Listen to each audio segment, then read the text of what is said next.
lined up as we take you to the 9th, Tom. This is Danielle Kang, potentially the first birdie of the day. You go from a hole at 8 where they haven't made a bogey to 9 where they haven't made a birdie. And that one will leave her a little bit of work to do. Lots of support for Danielle. She went to high school not far from here. She went to college not far from here.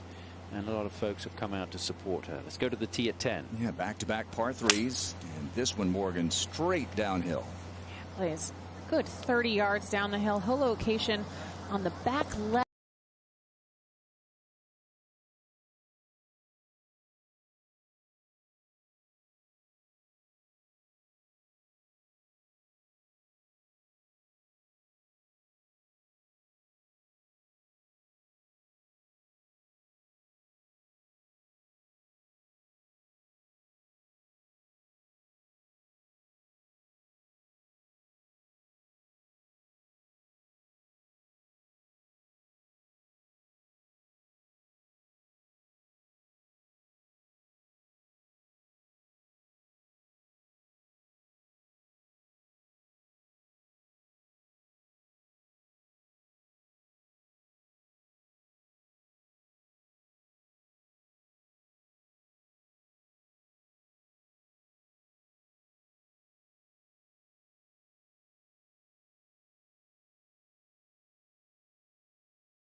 An extremely uphill lie, but a lot of green to work with. She's choking a lot on this club here. The ball must be significantly above her feet.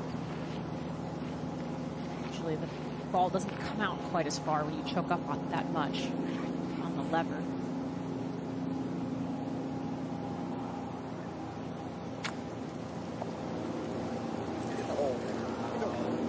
The grass kind of just slowed down the club head and lost a little bit of the momentum. Jody has lost some of the momentum up 4 when the round began, but now Jody's got a putt for eagle, and Rito has a putt for birdie to 9. Danielle's got a chance to win this on the back 9 this afternoon, but I don't think she can afford to make any mistakes. That's a good 2-putt. And she remains at 11 under par.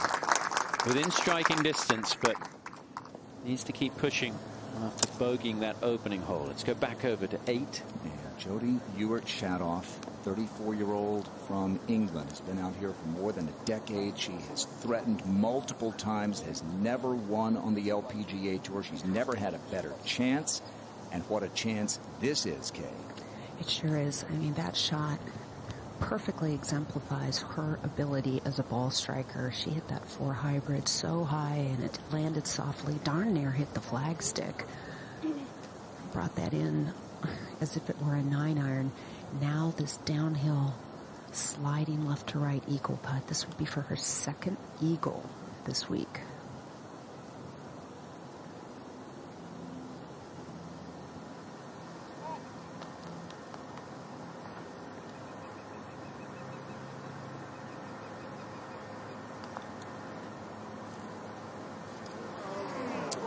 Some of that early yesterday, didn't we, with a big lead from Jody? Yeah, just a little bit of a tentative stroke. We saw her make that putt on 6 yesterday, and that really, I think, jump-started the rest of her round and kind of settled her down.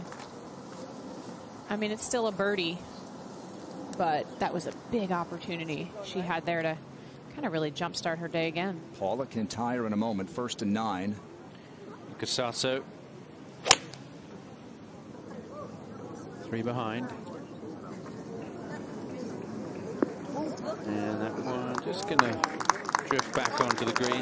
That hole all the way in the back of the green at this par 3, and they've moved the tee back to where it was earlier in the week. So it's playing pretty long today compared to how it has done. Back of the 8th and the birdie putt for Rito, who after tying Jody at the 6th made a really nice par save at the 7th to stay tied, and now to stay tied going to 9. This for her fourth birdie already today. And she is pretty much mistake-free. Oh, she leads the field in putting. That's her, I'm going to count quickly, sixth one-putt of the day. That's really, that could really help build your confidence. When you see all of those putts go in, the hole looks as big as a trash can. Nothing gives a player more confidence than winning, which she did when this 7-week run on the LPGA Tour began back in Canada. Andrea Lee rolls in her first birdie of the day, so she is by no means out of it either as they make their way to back-to-back par threes at the 9th and the 10th. First birdie of the day for Jodi Ewart-Shadoff, but that 4-shot lead is gone. She's tied with Paul Arito, and some others are still in it. Hi, I'm Hyuk-jae Kwon, Vice President of LP Cosmetics. Welcome to the LPGA Mediheal Championship. On behalf of LP Cosmetics, I want to thank you for watching 2022 LPGA Mediheal Championship. The brand of Mediheal was established in Korea by LP Cosmetics in 2009, offering a wide range of innovative sheet mask and skincare products. As the brand has been providing beauty to people all over the world, we are proud to be partnering with the LPGA Tour to bring unforgettable experience to global audience. For 2022, we're excited to bring our tournament and happy to showcase our brand in LA. And looking forward to meeting the golf fan on site at the Setikoi Club. We'd like to thank you, LPGA Tour, the Setikoi Club, our sponsor, and a volunteer who helped make this tournament possible, and the fan and player who have made this week so exciting. We hope you enjoy our tournament as a finest female golfer compete here at the beautiful course at the Setikoi Club. Thank you.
probably swing a little bit harder even than you think at a lie like this.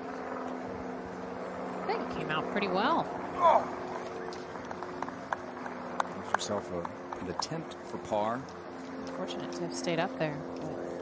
PGA's birdie putt on the way, and she definitely gave that a go, having seen Sasso come up short. But both players misjudging the speed there.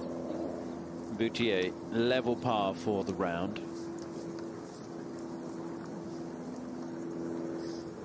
Only other player inside the top 10 who's not under par for the day, aside from Boutier, is Jody Hewitt-Shadoff, the overnight leader. Of course, that has made things a lot tighter at the top, and we could be in for a thrilling afternoon here at the Satakoy Club. We're about an hour and a half from Los Angeles, about an hour and 15 minutes or so from Hollywood, Beverly Hills, all of the stars. But we're focusing in on this part of California, and it is pretty up here. Beautiful views out towards the ocean.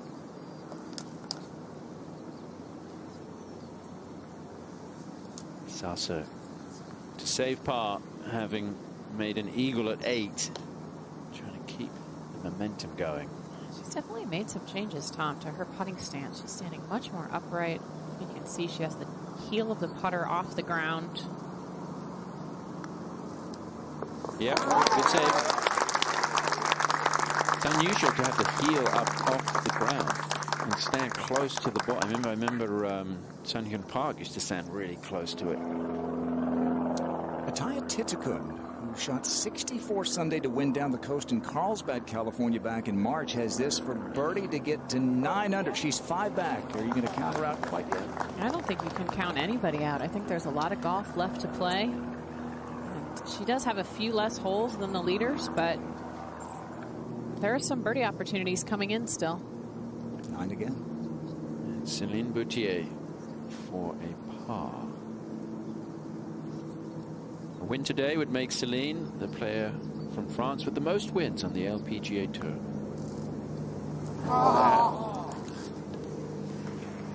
They just didn't have anywhere near enough pace. And Céline's going to slip to 1 over for the day and make the task just that bit more difficult to get the job done this afternoon. Se-Young Kim, a Mediheal champion from 2019 up at Lake Merced. It's birdie there at the 12th. Looking for her first win in 2 years. Final group of the 9th. Yeah, uphill par 3 here, Kay, and a nice looking hole heading towards that big tree behind the green. It is in that shade you talked about. The flagstick is hiding in that shade. It's really hard to kind of pick it up from the tee. Plays a little bit uphill, and a little bit of wind is quartering from the right, slightly hurting. Clubhouse away to the right, the 18th green over there, so this is a gathering point. That's a badly pushed 6-iron. It's a penalty area over there, but it's not going to go that far right. Still up in that rough is going to make the second shot just that bit more difficult. Take a look at our top tracer technology for the tee shots here at 9. And Andrea Lee is on the tee. She's pulled out a 4 hybrid, and she kind of mixes with the makeup of her bag. And this whole week she's taken the 5-iron out, and usually will either, put the 4 hybrid or move the 5-wood around. But so she has a bit of a gap between the 6-iron and this 4 hybrid. So she's going to just hit a small one, although the wind is starting to intensify just a bit. You like short better than long here? Yes. She's left that out to the right. She's missed a couple to the right today, just not quite squaring it up or getting through the shot, Morgan. That looked like it nestled down into a pretty nasty lie, too. Over at the 10th, Gabby Lopez, as always on Sunday, wearing the colors of her native Mexico.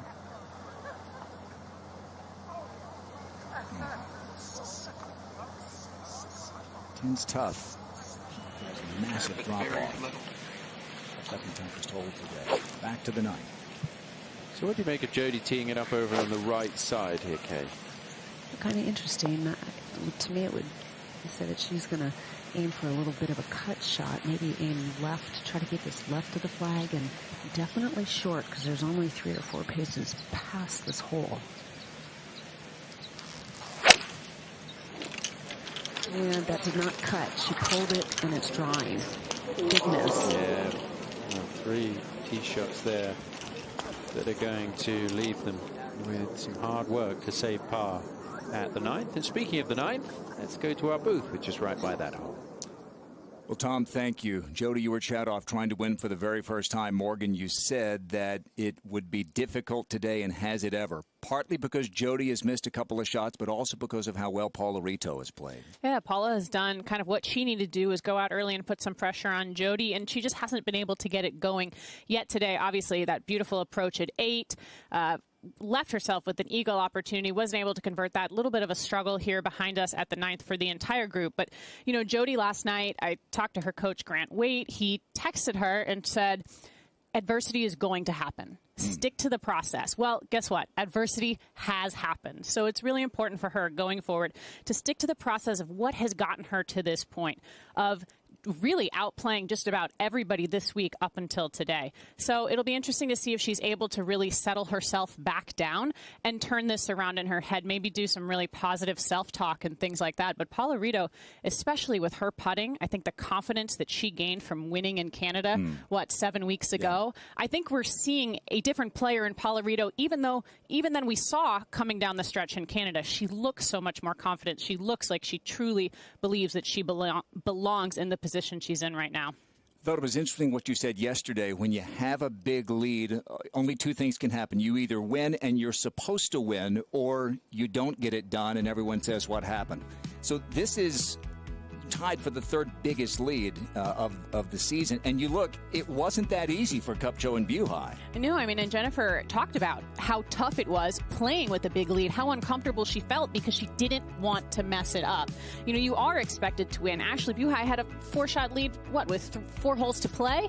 I think back to Jung and Lee 6 last year at Evian, losing a 5-shot lead before making the turn. Players who we have seen time and time again with big leads, they're never safe. And you still got to come out and play golf, and maybe losing that lead is just enough to turn Jody a little bit more into an aggressive mindset. And not that it's match play, because there are a couple players within 3 shots, but Paula Rito is number 1 on her radar right now. And both have work to do here at the par 3 9th. Yeah, it looks like Jody's going to go first. Tom, the bunkers have not been kind to her this year in general. She has a low percentage of getting up and down, just 38% of the time. And this is just the 2nd bunker she's been in this week. She's 0 for 1. Not the easiest shot. Huge amount of slope left to right. She has a good lie in the bunker. That sounded like she caught it really well. But it's just, there's so much slope away and left to right. It's really tough to get it much closer than that. It's just a position where she really couldn't leave herself in. This is a tough stretch right here. I mean, we've got 9, 10, and 11 playing as the 3rd, 4th, and 1st hardest holes on this golf course. So this could be really determine what happens the rest of the day in these 3 holes. Yeah. It could also bring players who are further back into the picture here. As we watch Paula, she has that little routine that she uses on her full swings, and she's using it for this pitch shot as well. She is. Just some feels that get her into the right sequence and movement down through the shot. A little bit of grass behind the ball, and yeah, that came out kind of fluffed. She actually got a little more overspin on it. Ran out a little more than I thought it would. Go up to the other side of the clubhouse to 10. And with the leaders at 14 under struggling, an opportunity here for Danielle Kang. She'll have the crowd support.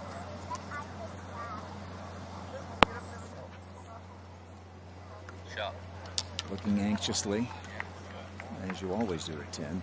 And then you listen more than you look, because you can't really see it. Now Andrea Lee. She has a fried egg in this thick rough. She's gonna play this like a bunker shot.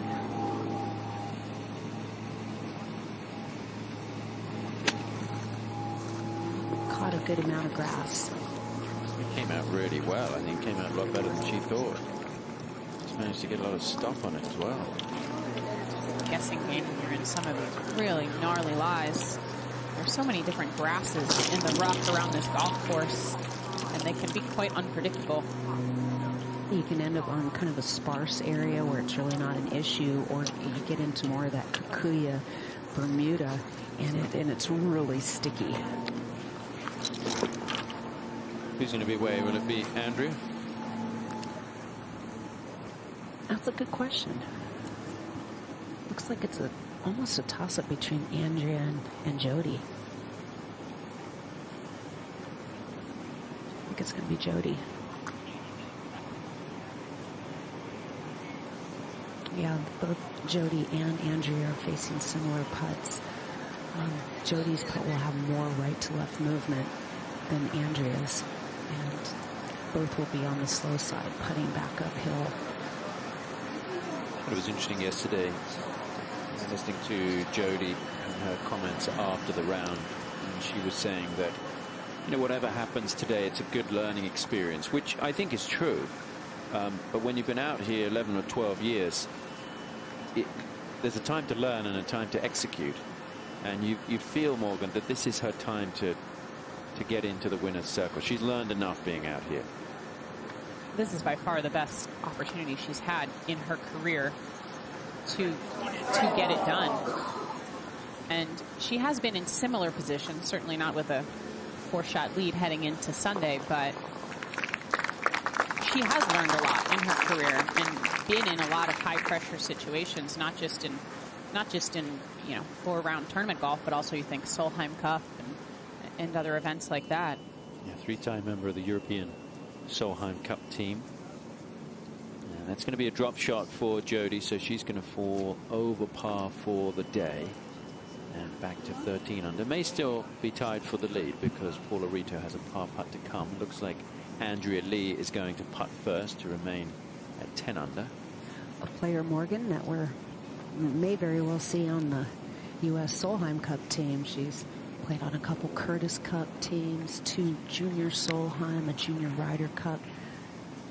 I think she'll make a great addition. Yeah, she's technically on the team now. I wouldn't count her out, that's for sure. I've been very impressed with watching her over the last few years, especially the adversity that she's gone through, losing her card, going back to the Epsom Tour, winning earlier this year in March. And making key par putt saves like that will certainly annoy the competition. And she's 8 under for the week on the front 9, 2 under for the back 9. So she's made her score on the front 9, where there are some tough holes. You think about the odd numbered holes, 3, 5, 7, difficult par 4s, and 9 has been tricky. And now Paula Rito with her caddy Bibi, who's been working for her for a month or so. Since their win in Canada. Yeah. I saw him earlier in the summer. He said, no, I don't know if I'm going to go back out onto the LPGA. He was enjoying his situation, but then he was asked to come back out and work, and it seemed like a good decision, and they've made a very, very good team, and they worked so well at the CP Women's Open.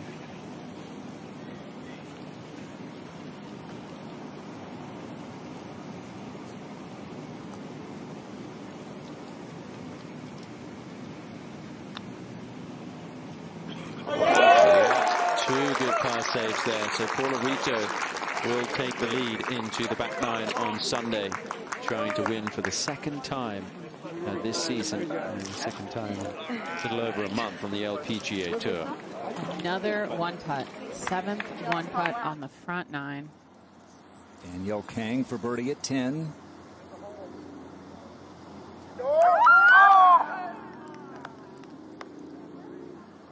She was going the wrong way, really frustrated on Friday. Birdied her last 3 holes. great round yesterday, and now she's just 3 shots off the lead. Well, for the first time since Thursday, Jodi Urchadoff is not leading the LPGA Mediheal Championship. It's Rito by 1 as they make the turn.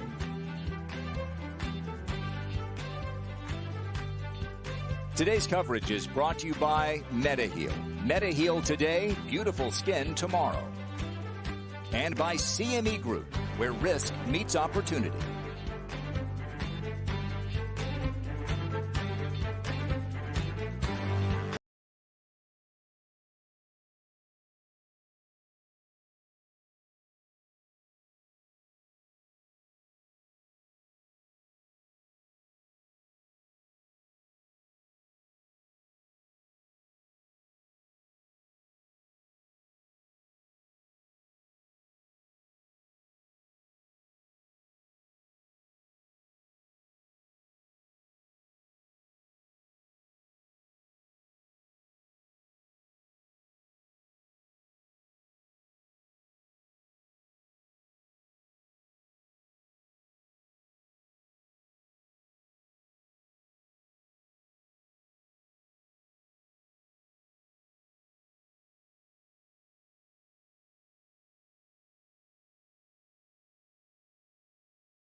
Over at the 18th, this is the Aussie Sarah Kemp. This is the second group that went off 1 this morning, playing in groups of 3 off both 1 and 10.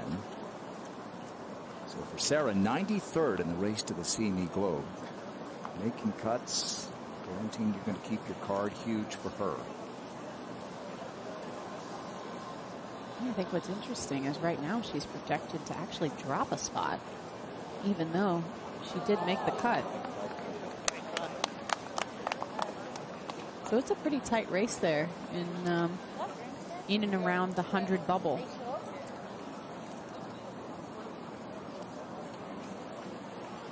Most years, if you're 95th or better, you're probably safe this late in the season. Just a couple of short field events coming up in Asia, then one more 120 player field before the CME Group Tour Championship.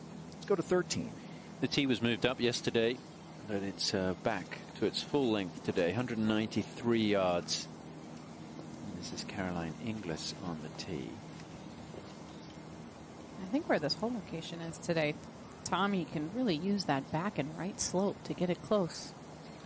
Notice there on the graphic, she's 106th in the race to the CME Globe, which is a red number because she's outside of the top 100, but she's projected in her current position to move to 99th. So this could be an all-important week. That one's just going to feed back towards the front of the green. You've got to get it further up to get the kick towards the hole. Not an easy hole today. Let's go back over to the 18th. Japan's Ayaka Fudue, 16th in the race to the CME Globe. Would you think? Well, that's got to put her in good position for Rookie of the Year, doesn't it? No, it doesn't, because you got Taya Titakun leading that race for Rookie of the Year. She's 4th, Taya is, in the race to the CME Globe, and then Hetchin Choi is 6th. Still a really impressive year from so far. There's still a few weeks left to go. I'm sure she'll be excited to play in her home country, in about a month's time. Todo in Japan. Won multiple times on her home tour. This is her first year out here, and she earned a victory over in Europe. Trust Golf Scottish Open. With a little 62 on Sunday. This is, like Sarah Kemp, an Aussie, Steph Kiriako. Also in her first season of the LPGA Tour, and she's done what she's needed to do. She's going to keep her card. We don't talk about this a whole lot, but 1 through 80 actually is a slightly better category than 81 through 100. It gets in the weeds a little, but you can be in the top 80 even better.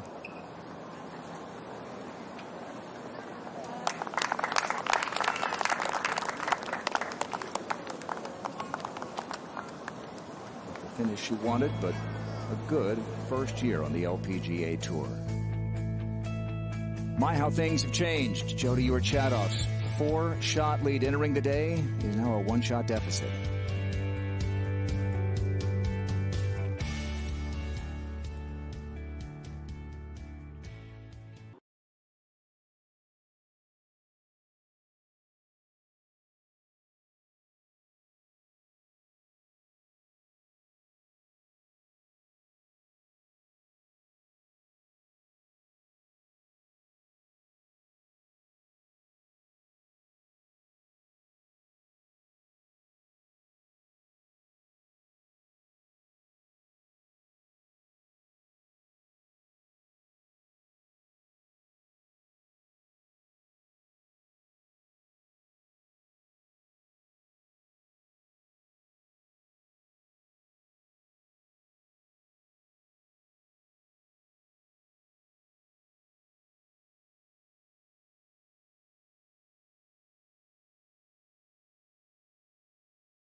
Shadoff was flawless yesterday. Did not make a bogey, but 1 over in her opening 9 here today.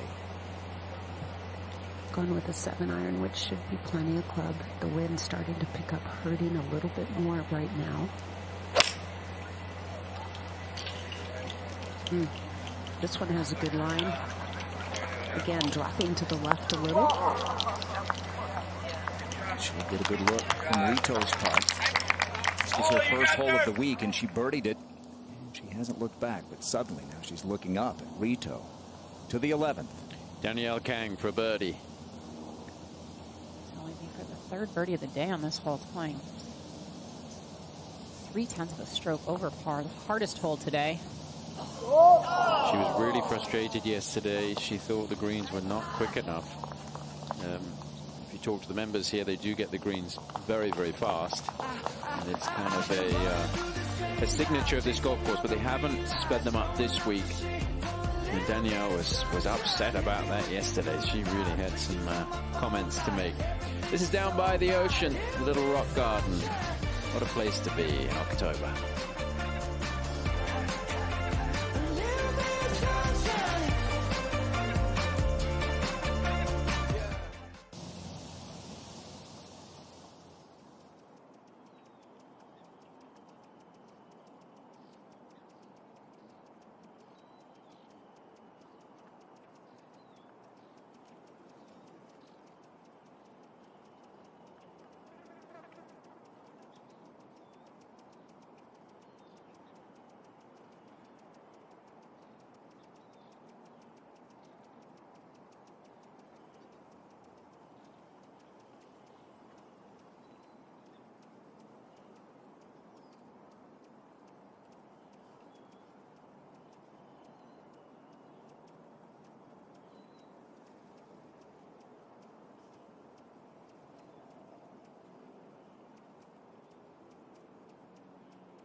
That's how the leaderboard looks. Rito leading it by 1. Jody Ewart-Shadoff. You know it's never easy going out here. Isn't that ever true? It's now a 1-shot deficit. Morgan and Kay, I'm wondering, Paula, she began the final round in Canada 1 back. Jody, a 4-shot lead. Paula wound up winning. What's the difference like? Well, I'm sure, Kay, you would agree. I think that all the pressure is on Jody today, and Paula could go out and, for the most part, freewheel it. Definitely.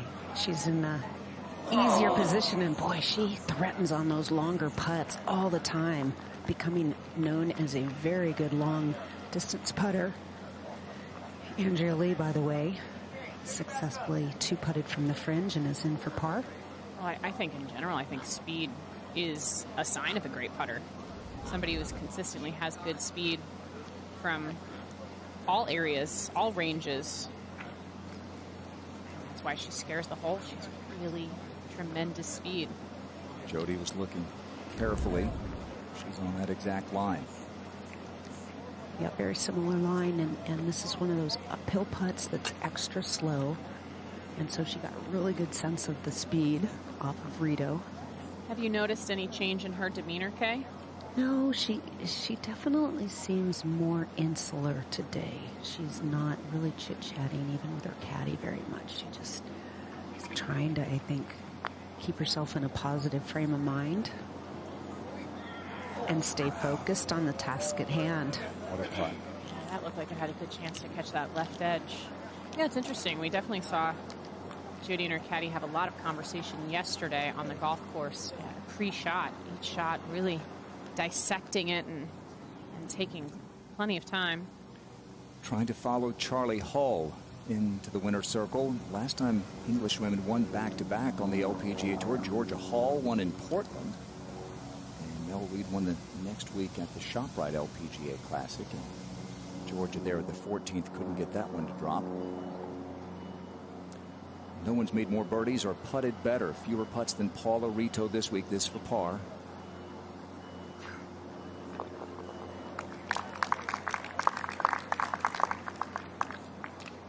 It should be pointed out, though she was trailing when that final round began, she got into the lead and she played those last couple of hours with all the pressure, knowing she was leading the event, and she held off, among others, Nelly Korda.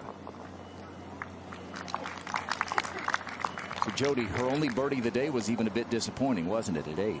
Yeah, it's a 2-putt birdie. But, I mean, she's got some holes here upcoming where there's still so much golf left to play. But, of course, Paula's playing with all of the confidence. Danielle Kang 3 back on the tee at the 12th. Trying to really play a pretty significant cut there.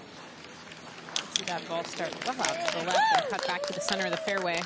The whole dog legs that way up the hill. That's right in the center of the fairway. Georgia Hall. So a 2-putt birdie takes her to 10 under. Could have moved her to within 3. You can get highlights, interviews, and features from all your favorite players. Go to LPGA.com with the latest scores and stats as well. LPGA.com. 11. Paula Rito on the tee at this very difficult par 4, Kay. This was one of the holes that she bogeyed yesterday, made 2 bogeys on her card. Put this new model driver in the bag this week, and she's loved it. And for the most part, has driven it very well. This fairway tilts left to right.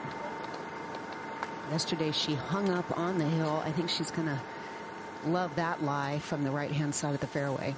Yeah, and avoiding the divots. Almost all the field hit the fairway. 97% of the players found the fairway. It's not a difficult fairway to hit, but you do have to be careful of the trees on either side, and then the green is very narrow, so getting the ball on the putting surface and giving yourself a birdie chance has not been easy this week. It's interesting, Tom. Every fairway on the back 9 other than 18 is over 90% fairways hit. That's a very unusual stat. You don't see that very often. I think that's typical for Andrea, though. Yeah. Yeah. Yeah, a number of the fairways kind of in valleys, especially 17. There are some tougher driving holes. You think about the bunkers that come into play on a couple of these par 4s coming home. Only missed 2 fairways this week, and Jodie has talked about it, Kay. She's talked about the confidence she's got with the driver and the fact that she knows she's been hitting it very well off the tee. She has that envious combination of distance and accuracy off the tee. I'm going to drag that one a little bit left, but it should bounce right down into the middle of the fairway.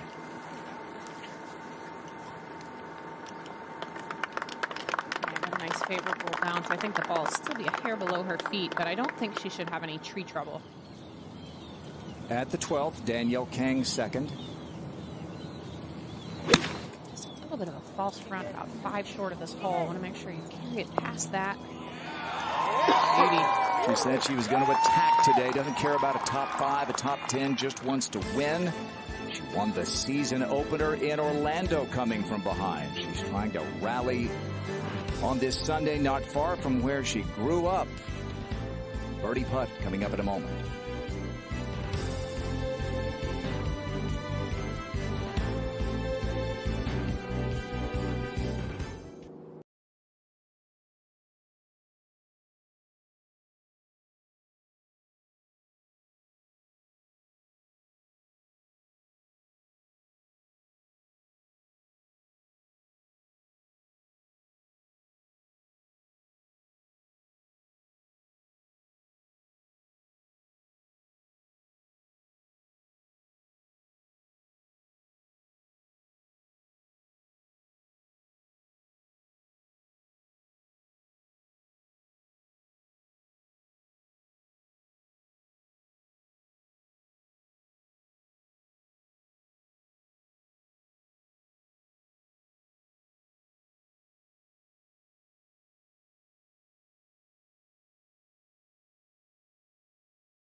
It is crucial to hit the green here at the 11th. Yuka Saso just missed the green with her second shot and made bogey here, so she's fallen back to 10 under.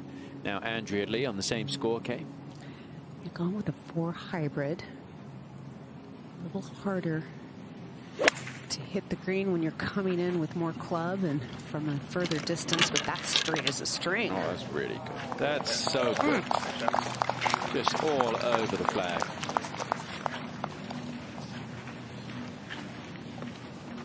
Not the longest player by any means, but she puts on a display.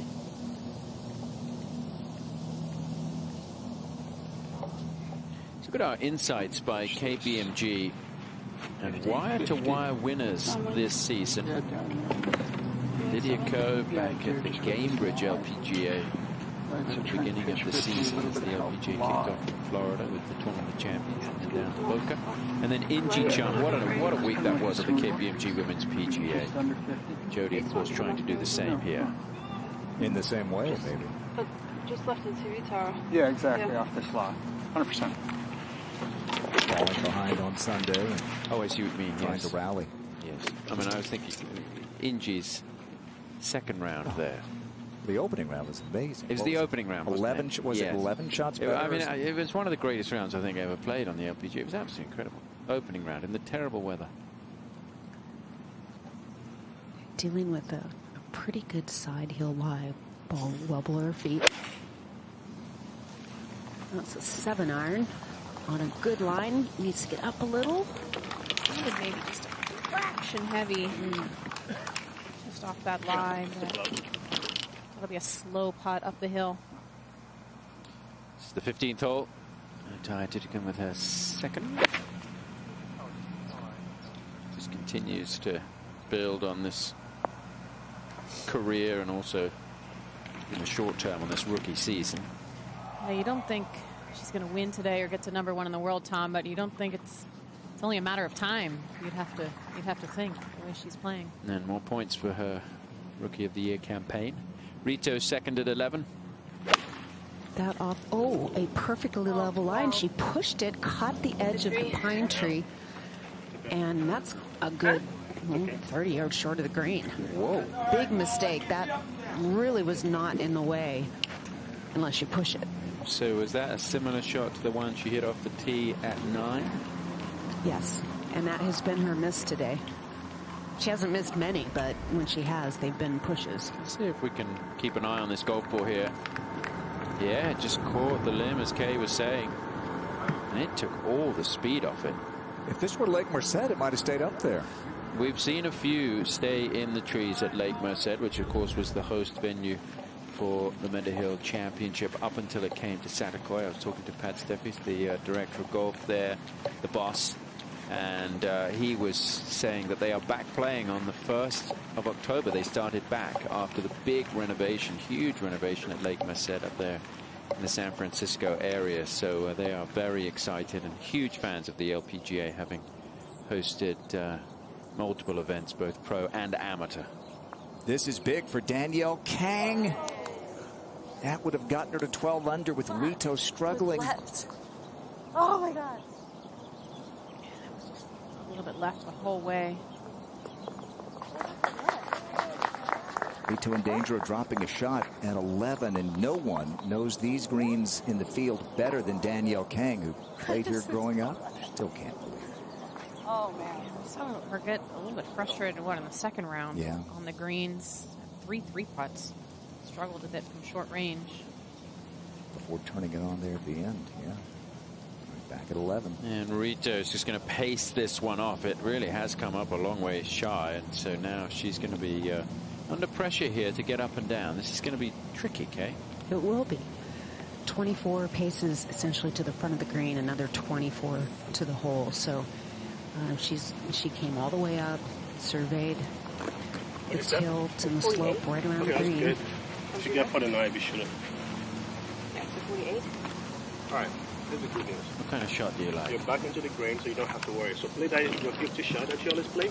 So you go 1 yard right of it. When it hits, it's going to slide back to the left. Okay. You just trust the 50. Yeah.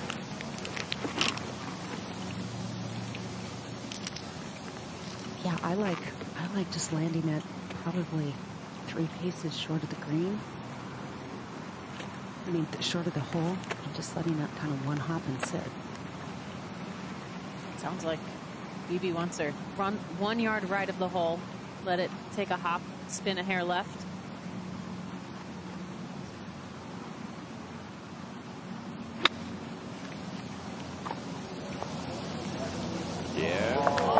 Pretty well done there. That was a really good lead because she's left it below the hole. Right, yeah, you don't want to be above the hole on any of these greens.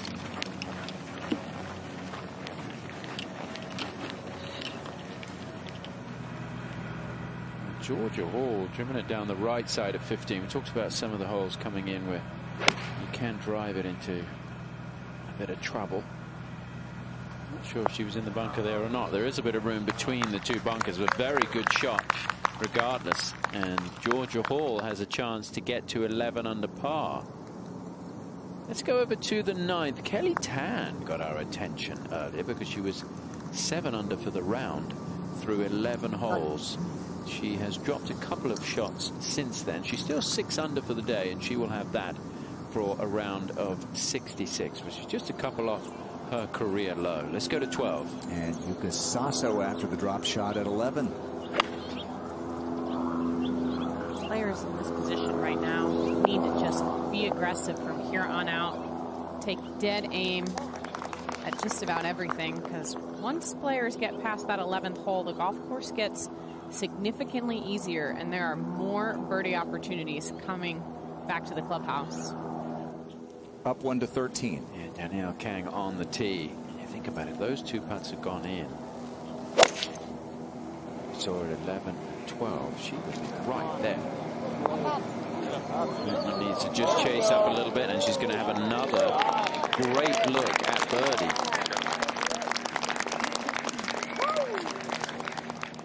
Jody for birdie at 11. Should be a 4. Top hole. Looks like Paula's going to make a pass. They're probably going to be one back. Maybe that changes the dynamic, changes the pressure. Suddenly she's a chaser. I think she needs to see something positive go her way. I think she needs to see a putt go in, put together a few good shots and a good putt in a row. Yeah, Kelly finishing off that round of 66, and that's important because it actually moves her inside the top 60 in the race for the CME Globe. We've still got a few events left until we'll be focusing in on those numbers at the Pelican Women's Championship in early November, the penultimate event of the season. But Kelly has really helped her cause in heading to the Tour Championship. Heading over to 15, and Georgia Hall to get it to 11 under par within 3 of the lead. And that is a good run from Georgia Hall. Birdies at 12, 14, and 15. And she is trying to make it back-to-back English winners, as Grant mentioned. It happened in 2020. It also happened in 96. Trish Johnson and Caroline McMillan. I know you'll remember that well. Now back over to 11, and Paula Rito for par. Tom, I guess that 4.5 footer was in your circle of friendship, but it was still a tough putt to hole. Yeah, I had confidence in the way that she's been putting it. Just dropped in there, didn't it? It wasn't far away from sneaking out on the left side. Now a birdie putt here for Andrea Lee. Yeah, see if she can convert on that amazing hybrid she hit. She's a really smart golfer. And even when she's, not hitting at her best, she just stays in the game, and she does it via accuracy and great putting. She talks about how her long game, Kay, is really only about 20% of importance to her. Oh. The rest of it is getting the ball in the hole, having creativity around the greens, and what a bird. Only the third of the day on 11. Yeah, great 3. She's happy that dropped in. It was trying to sneak out. So Andrea gets to 11 under par and 3 back of the lead. Now Jody just to tidy up here.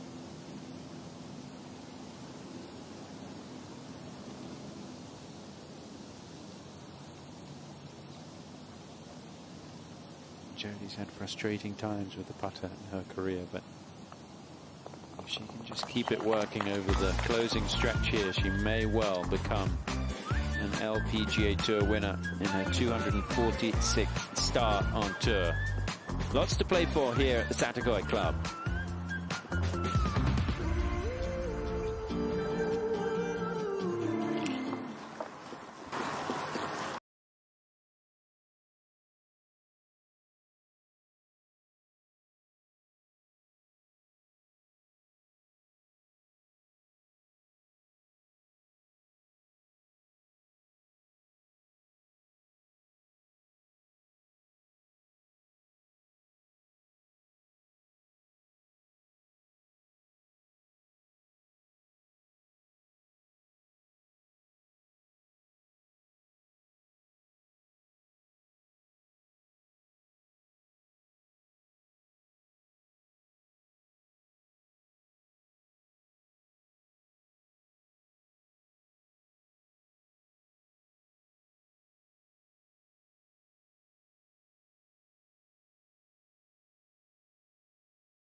You've got a couple of recent first-time winners in contention again, and Jody Ewart-Shadoff trying to join them. Andrea Lee off a rare birdie at 11 here on the tee at the 12.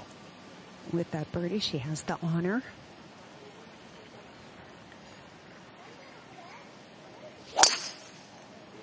Big eucalyptus overhangs on the right. Trying to keep it short of the bunker on the left, and that is a beautiful drive.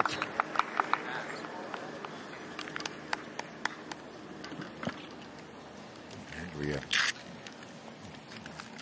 in the middle of a big pack at the top of the leaderboard there in Portland. Paula Rito played well that week, had a chance to win. It was not long after she had won the CP Women's Open. This is the end of a 7-week stretch on the LPGA Tour. It began with Rito's win in Canada, leading it by 1 here at 12.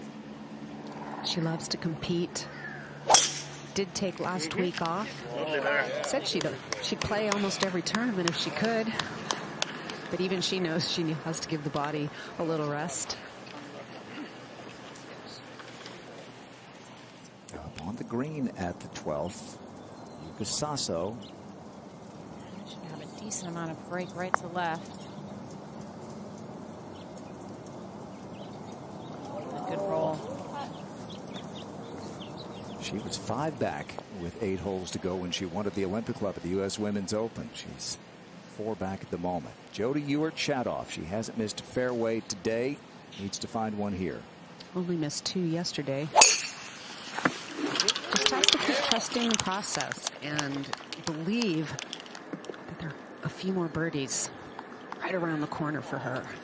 That was the advice given to her by her coach, Grant Waite, this morning.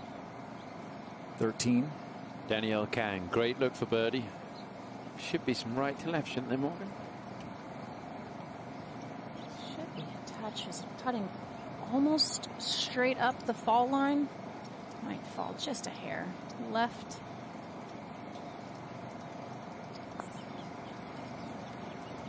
She hit it. Oh, just enough. Finally, one goes in. So Danielle moves to 12 under par. She's only a couple back.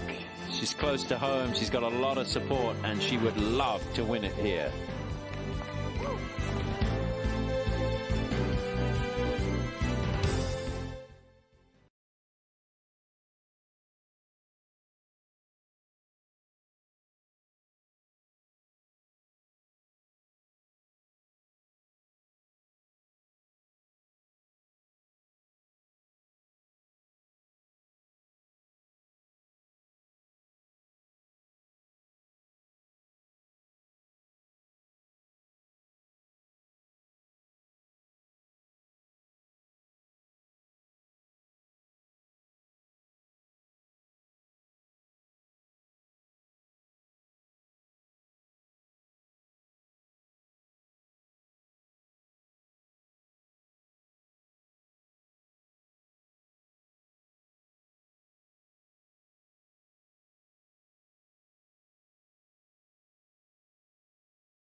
Exactly right. Yeah, 125. At the 12th, trailing by 1 after beginning the weekend and this day, up by 4, Jody Ewart-Shadoff. It the second shot plays at least a half a club uphill, a little bit of breeze helping. 125 yards, and got to ensure that you get it up past the steep front half of the screen.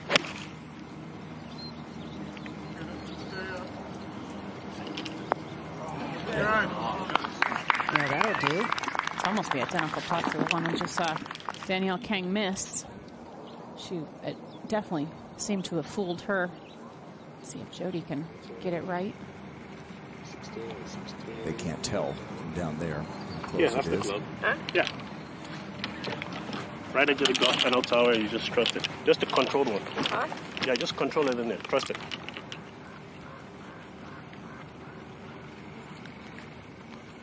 So looking like she's going to aim just a little, try to take this a little right of the whole location, which there's only 5 paces left.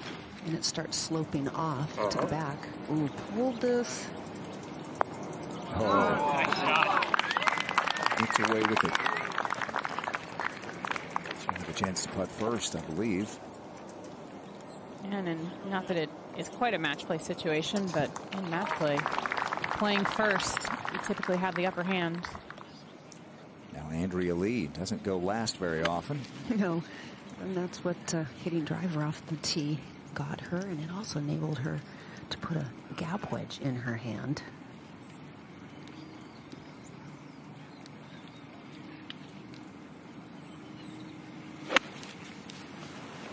These are the types of shots she puts in tight so often.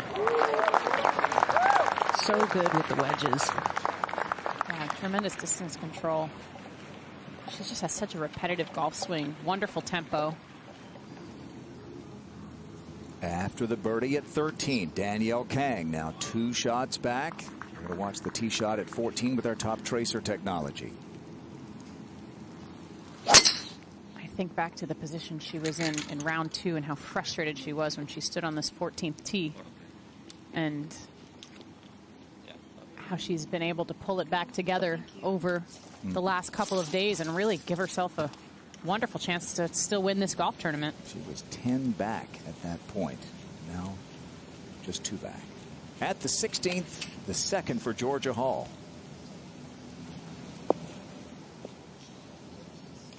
Lovely using the backstop. We've seen players struggle to get it close to this whole location, especially when it was there early in the week.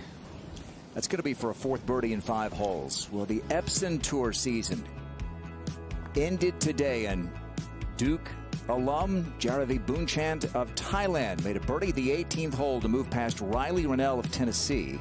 Bailey Tardy finished 3rd and wound up 11th in the Epson Tour money list. On that money list, it's the second time in 3 years that Tardy is going to finish 1 spot short of getting her LPGA Tour card. So here are the 10 graduates. Xiaowen Yen of China, Lucy Lee, who's playing this week. Linnea Straw moves to number 1 on the money list. And the only player bumped out of the top 10 today, Alexa Pano from Hyojun Jang of Korea, who moved into the 10th spot. We're at the 12th, and 3 good approaches. I believe Paula Rito is going to be first, Kay. 3 really nice looks at birdie here, but Morgan, I can understand why players have missed this putt. It's just, there's a little bit of subtlety to this. It looks like Paula's should move down a little bit to the right because there's a higher side of the green to her left. That's interesting because Danielle was shocked that she seemed like, felt like the putt moved to her left and she missed it on the left side. Maybe not quite this exact angle, a little bit more on the angle that Jody is on now, but still. Well, if someone like Danielle, who knows these greens so well, still gets fooled, it just shows you how difficult they are to read. This to really put the pressure on Jody Ewart-Shadoff to go up by 2. And Paula just looks like she is so comfortable and confident, and she's not in a place where she's trying to protect anything. She's just freewheeling it, and everything looks so nice and fluid. She looks like she's set up for it to go to the right. Okay. Nope, never hit it. That did break to the right, but just didn't quite give it enough pace. Maybe wasn't 100% committed to what she wanted to do there. Georgia Hall making a furious finish here for another birdie. So Georgia, with 4 birdies in her last 5, is within 2. She'll have a chance. Maybe post a number and then see if it's enough. This is Jody Ewart-Shadoff now. Birdie putt to regain a share of the lead. There's a little bit of an imperfection in the grass right in front of her ball for like 5 or 6 inches. That said, it's uphill. She really needs to putt this extra firm and just try to bang it in the back of the cup.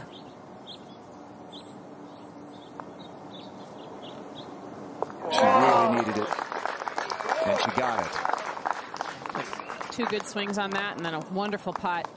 It's really the first thing that we've seen, that she has seen positively today, and I think that could be really important coming down here at the stretch on Sunday afternoon. Just what you said.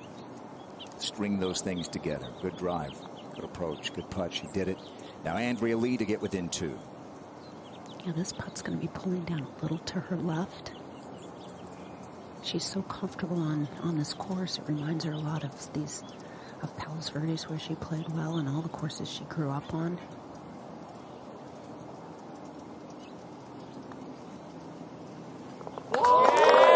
Back to back at 11 and 12 for Andrea Lee, and the Southern California kid is very much in it. Another player who grew up in Southern California, Danielle Kang. Like, let's face it, even if it pitches pin high, past pin high, it's going to land softer. It's still 227 to go to the top. Trust it. Ollie Brett for caddy. Expect this, judging by that conversation they were just having, to land somewhere around pin high. There is a big slope behind the hole that can bring it back towards the hole. Come on. Get up. Get up. She loves it. And will it stay? Will it come back? Here it comes. Danielle Kang's going to have a putt for her second eagle of the day and a putt to tie the lead. I think it's the ground. Did you see that? 10 back 48 hours ago. 6 back when this round began. But a putt for Danielle Kang to join Shadoff and Rito atop the leaderboard on this Sunday in Southern California.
Looking back behind the 13th green to the tee. This par 3. And Andrea Lee, courtesy of her last couple of holes, has the honor. She's pulled out 3 hybrid. The wind is kind of laid down. This is a longer hole today, trying to get it all the way back there. I mean, to the right side, yeah, just didn't quite connect with that shot fully. A little bit of a weak right shot. Got our top tracer technology here for the tee shots at 13. Jody's next to go. TV tower. Yeah. Like, Yep. Jody carries a 3 and 4 hybrid, and her first iron's a 5 iron, so this is a 4 hybrid. Should be just perfect. Ideal tee shot is at her camera tower, just to the left edge of it, and let it draw in slightly, and the slope of the green will move it that way as well.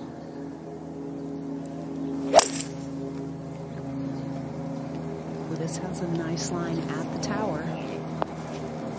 Yeah, it's down quicker than you'd think. The greens have been pretty soft here this week. You know, PGA has set it up with softer greens and slower greens than they usually have here at the Saddlebrook Club. A lot of that has been to get play around.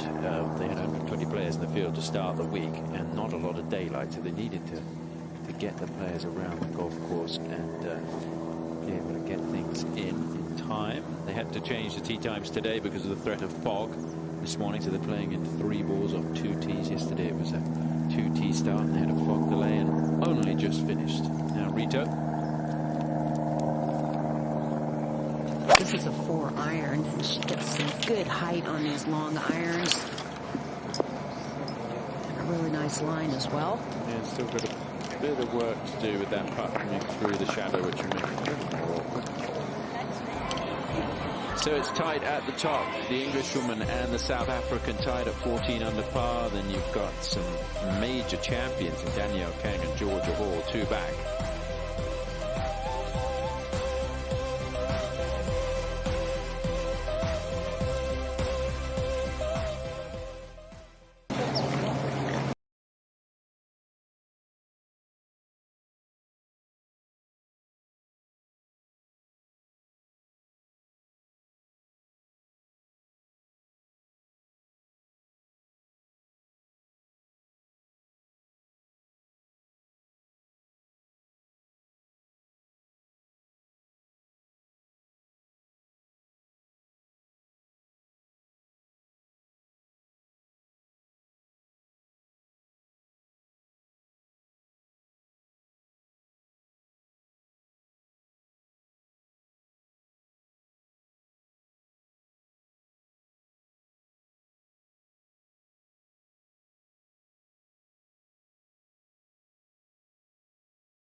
Soldier Hall is charging late here at the LPGA Mediheal Championship. This is her second to the 17th. No, didn't like it. Fanned it out to the right. Oh, she's going to get away with it. Yeah, it's going to give her a putt.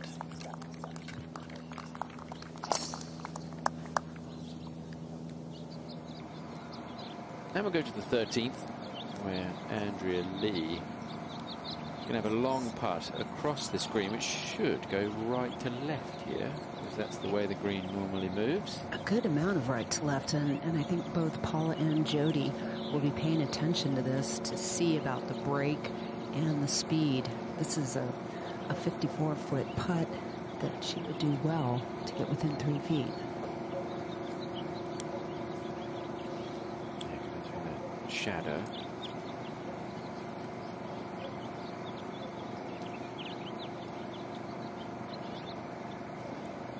Andrea didn't play quickly down the stretch and trying to defy and beat the sunset. She had already finished when the final group was making the turn.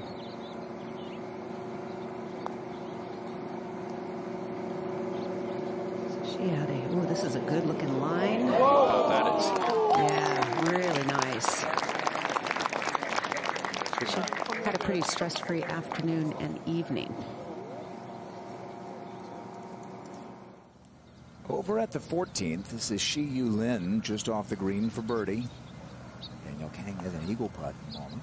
She's pretty quick down the hill here. Right to left.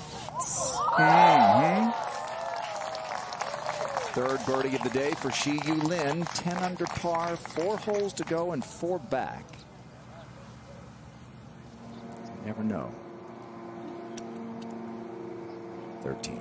Again, this is not an easy putt, Kay, for Rito. No, but she got a really nice teach. She is further left towards the center of the green, so she'll still have right to left break, but not as much as Andrea dealt with. She's probably 3 paces closer. So just inside of 50 feet. She would have gotten a good idea on the pace. Putting a little bit back up the hill. We've heard players all week talk about how slow the uphill putts are, and it's tough to get it to the hole. This one heading back towards the ocean, though, so might be a little bit quicker. Oh, beautiful pace as well. Yeah, up there. I mean, she takes a big backstroke, but keeps that tempo really even. I think that's why she's so consistent. All right, Danielle Kang for eagle to tie the lead.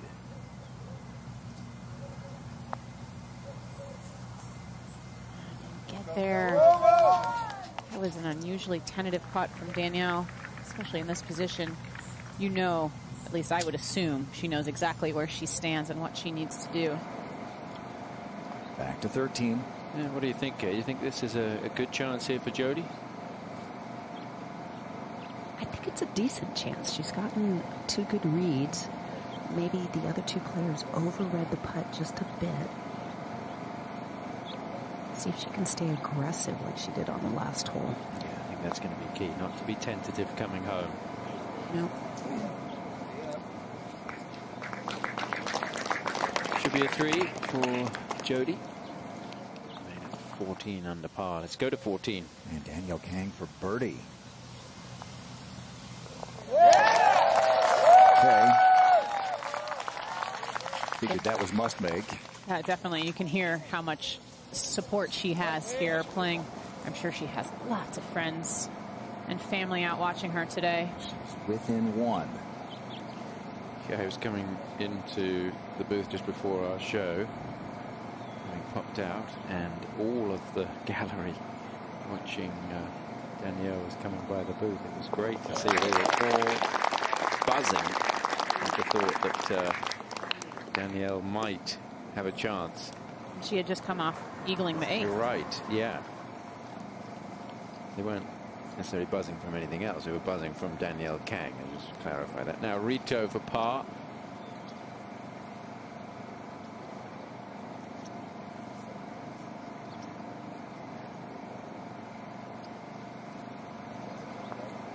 Yep.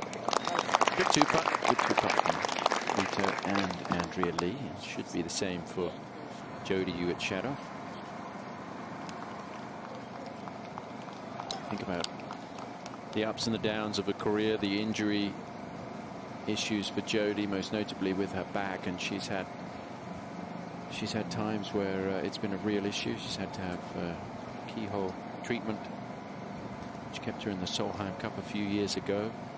And just the strangest things of her back bending over or pulling a plug out of the wall, and she pulled her back. And today she looks healthy, she looks fit, and she's got a chance to win for the first time. It'll be a huge breakthrough for her in her 12th year in the LPGA. As they make their way over to the 14th, we take a closer look at this par 5. It is this week's Aon Risk Reward Challenge hole. Appropriately named Cliff's Edge, the 14th asks players how much they're willing to risk to shorten this par 5. While the safer tee shot to the right lessens the likelihood of finding the green in 2, hugging the left brings the bunker and that mountainous fall-off into play. The Aon Insight tells us that more than half the field is expected to go for the green in 2, but only 1 in 5 will find it. Players who birdie this hole are expected to gain more than half a stroke on the field. Take a look at how it has played.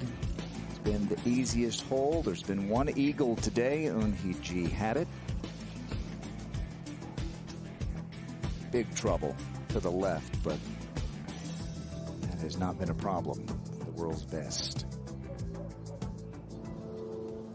Move up to the 17th. I feel like this is a must-make for Georgia if she's going to have a chance. This is for 4 birdies in a row, 5 in a 6-hole stretch, and to get to 13 under par, and she's done it. Georgia Hall, 7 under for the day, looking to equal or better her best round of the year, which was a 65 in Evian. And this is some Sunday from Georgia. Yuka Sasso, second at 14. Needs to make something happen here. 4 back.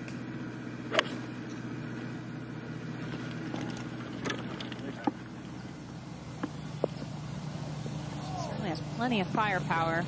Only going in with an iron to this par 5. Yeah. But you'd think she may need to chip that in. Power to spare, but that'll be a third from off the front. Andrea Lee alone in 5th place as she tees it up here at the 14th. She's playing with so much less pressure than she had earlier in the year when she had no good status, and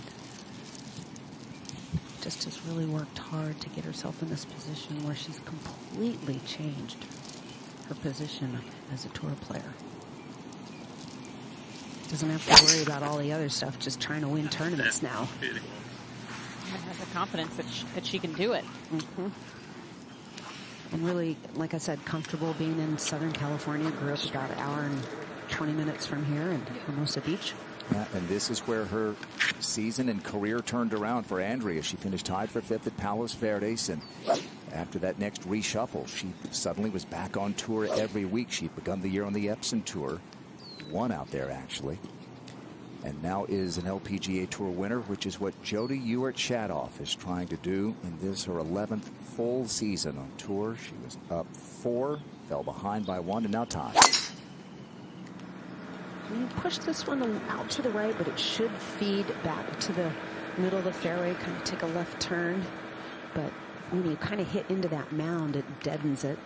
She's going to be left with a little bit longer shot in. She still should be able to get it close, but we'll have an uneven lie. And here's this familiar pre-shot routine that we've seen the last few weeks from Paula Rito. Everybody's got a different routine, but the key is making that routine the same day in and day out, from Thursday morning to Sunday afternoon. Really about maintaining the shaft angle throughout the swing, something she works on with Peter Kraus, her coach. Tends to get a little bit behind her, especially on the downswing. It's a little quick in the transition. It's one of the reasons why she does that kind of drill to work on the takeaway and make sure the club stays in front of her. Up to 15. Danielle Kang has hit every fairway so far. trouble down the right side, 2 bunkers. Danielle didn't seem to be watching that for too long. That's safely down the left and in a good position. So we have players charging at the leaders right now. Of course, that par 5, I think, is going to be very important for Paula Rito and Jodie Ewart-Shadoff. Kang and Georgia Hall have already gone through it.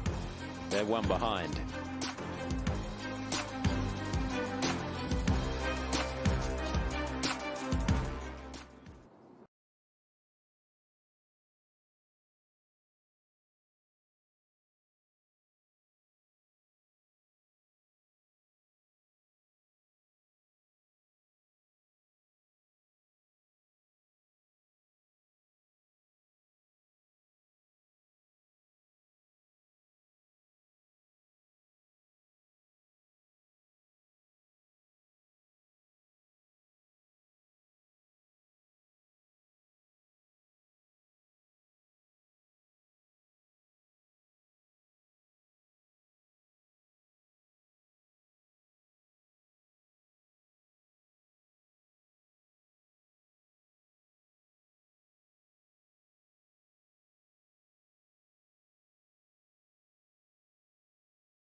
Third shot at the par 5 14th for Yuka Saso. Fairly straightforward pitch here. Should just break a hair to her left. Be looking to make it here. She said Mike needed to make it. She'll tap that in for birdie to move her to 11 under with just 4 holes to go. 3 off the lead, and those leaders are playing this easiest hole on the course, 14. We go to 15. And Danielle Kang, second shot. 132 yards, doesn't love it. Okay, outside chance of another birdie. Or just below her feet. May have just overcorrected a hair. Green clearing at 14. Andrea Lee with her second. Yeah, gonna go with it. Go with a 3-wood. See if she can catch this. Comes in with a lower trajectory, trying to bounce it up there, but yeah, that's gonna be 20+ yards short. Oh, the same place she was in yesterday. Didn't hit the best pitch. A bogey, in fact, here. So Jody and Paularito right next to each other on the leaderboard, and here in the fairway at 14. They are. They both have 214 yards to the hole. 204 to the front. Again, plays a good 15+ uphill, so that 204 to the front is more like 220. Not that much wind helping, so really has to get it to carry all the way up to the front of the green. There's that big backstop they can use as well, okay? This has a nice high trajectory. Pulled it a little bit. Yeah, that's going to come up short, and it might release back a bit more. It's very steep short of this green, and yeah, that's going to come back another 5 or 6 paces. Careful with where it comes to rest. I think it's okay. The door opens slightly here for Paularito. It is, and you know, it seems like Paula has kind of another gear she can go into. Let's see if she shifts into fifth and can get this to carry on the front. A little bit of wind picking up to help. She went after that hard, but she's pushed it. That's been a little bit of her miss today. Usually happens when you're just a little bit quick in the transition, which is what she's usually working on. That'll leave a really tricky pitch. Much rather be Jody's position, right? I think they're both pretty challenging, but Jody's a little bit more up the hill. Tied for the lead, but they've got company. Kang and Hall just a shot back, and Andrea Lee not out of it either.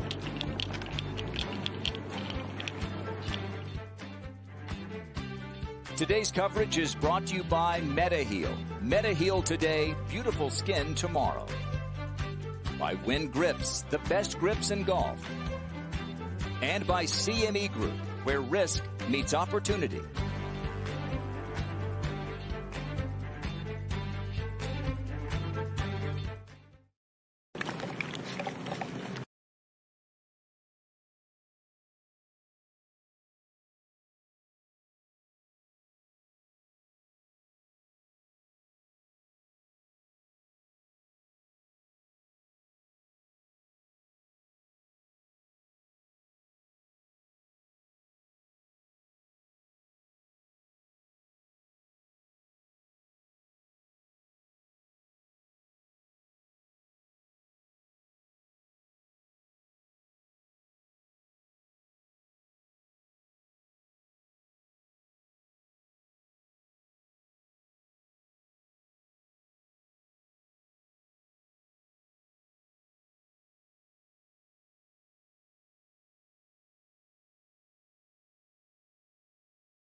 Danielle Kang knows she needs to get the speed dialed in, has been tentative on these greens. In her mind, these greens are always very, very quick. Not as quick this week. And that one comes up short, so a little bit of pressure to save par. Let's go to 18. And Georgia Hall trying to make birdie on her last 5 holes. A number out there for the leaders to have to match or better. That'll be the birdie at the 18th. We take you back to our final group at the 14th, and some pitch shots here, all thirds on this par 5, beginning with Andrea Lee. 20 yards to the front of the green, another 10 to the hole. Shouldn't have a problem getting us to sit down. Kind of a little funky maybe, Kay. Yeah, that was surprising. Just didn't quite catch solid contact, considering she caught it quite heavy yesterday. Not surprised to see her err on the long side today. And now Shadoff, wasting no time. Yeah, I agree with you. This is a little easier shot because it's all uphill. She didn't have to worry about any kind of break on that pitch shot. Vito is right of the green. Yeah, so she's hole high right. Yeah. Has more closely mown area to cover than green to play with, and the green is sloping away from her and pretty severely right to left. It'll be interesting if where she's standing right now is kind of a flattish part. If she tries to flop it and land it softly right there about where the shadow is on the flag, or Morgan, if she's going to play it a little more higher and allow it to curl down to the left.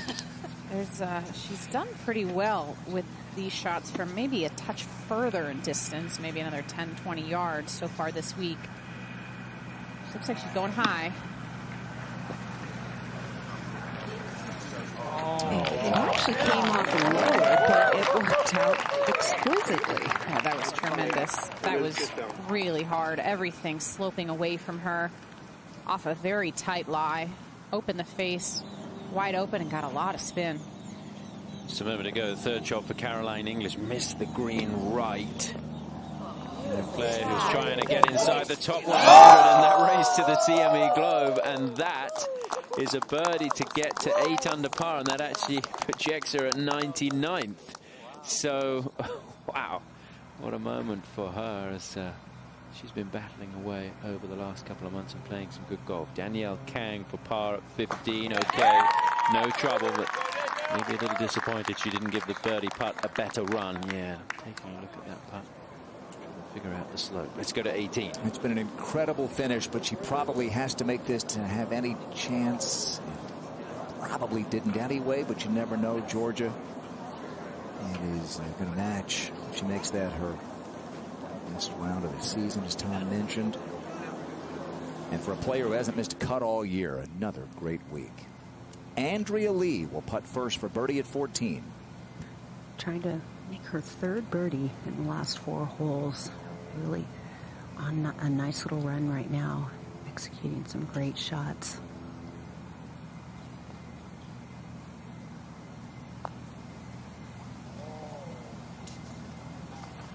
She hit that with a nice speed. Yeah, that was a really good roll. Could have easily just fallen right, just a fraction at the end. Another beautiful stroke from Andrea. I love her putting stroke. The leaders have birdie putts in a moment. First, we remind you that LPGA USGA Girls Golf is on a mission to change the face of the game. Join the movement and inspire the next generation of LPGA Tour players. Go to girlsgolf.org. A couple of veterans, one having just earned her first victory 7 weeks ago, and another trying to do it today. Paula Rito and the English woman here, Jody Ewart, shot off for birdie. She should have learned a lot from Andrea Lee's putt. I'd say play this more straight and firm.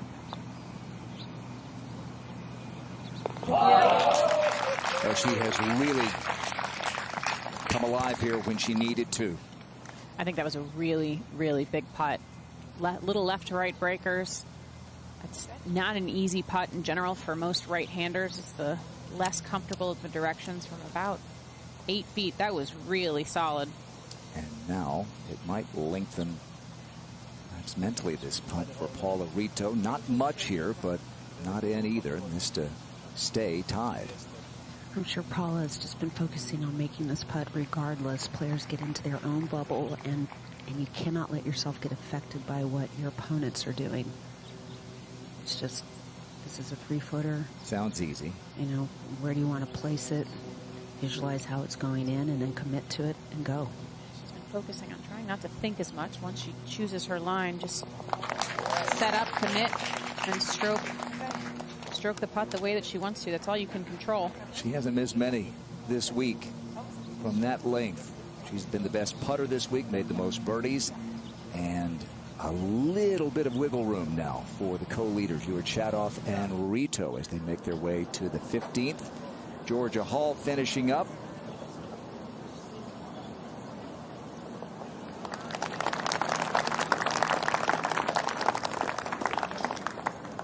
She made it interesting.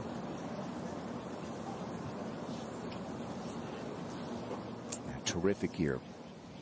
25th in the race to the CME Globe projected. Danielle Kang, 2 back with 3 to play. Talk about fairways that are hard to miss. The 16th one's tough to miss as everything funnels back to the middle of the fairway. Now this is quite a Sunday in Southern California. Jody Ewart Shadoff and Paula Rito matching birdies at 14 to stay tied.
tee at the 15th with Jody Ewart-Shadoff. One of the highest points, if not the highest point on the golf course. Hitting down to the fairway below. Trying to avoid the bunkers on the right. Yeah, just run through the fairway there. It's only the third fairway she's missed all week. Highest point on the golf course, back up on the tee at 15. Here's Paula Rito. This going to the right. Right there. Yeah, she was over there yesterday as well, Kay. She was, and there's some thick spots of rough over there, and the pine trees to deal with. Right at the bunkers. I'm wondering how much the trees are going to come into play for her. We saw that yesterday. Danielle Kang now 2 back. Second shot at 16.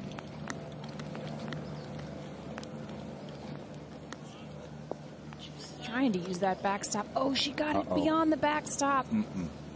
Oh, goodness. That's a big miss.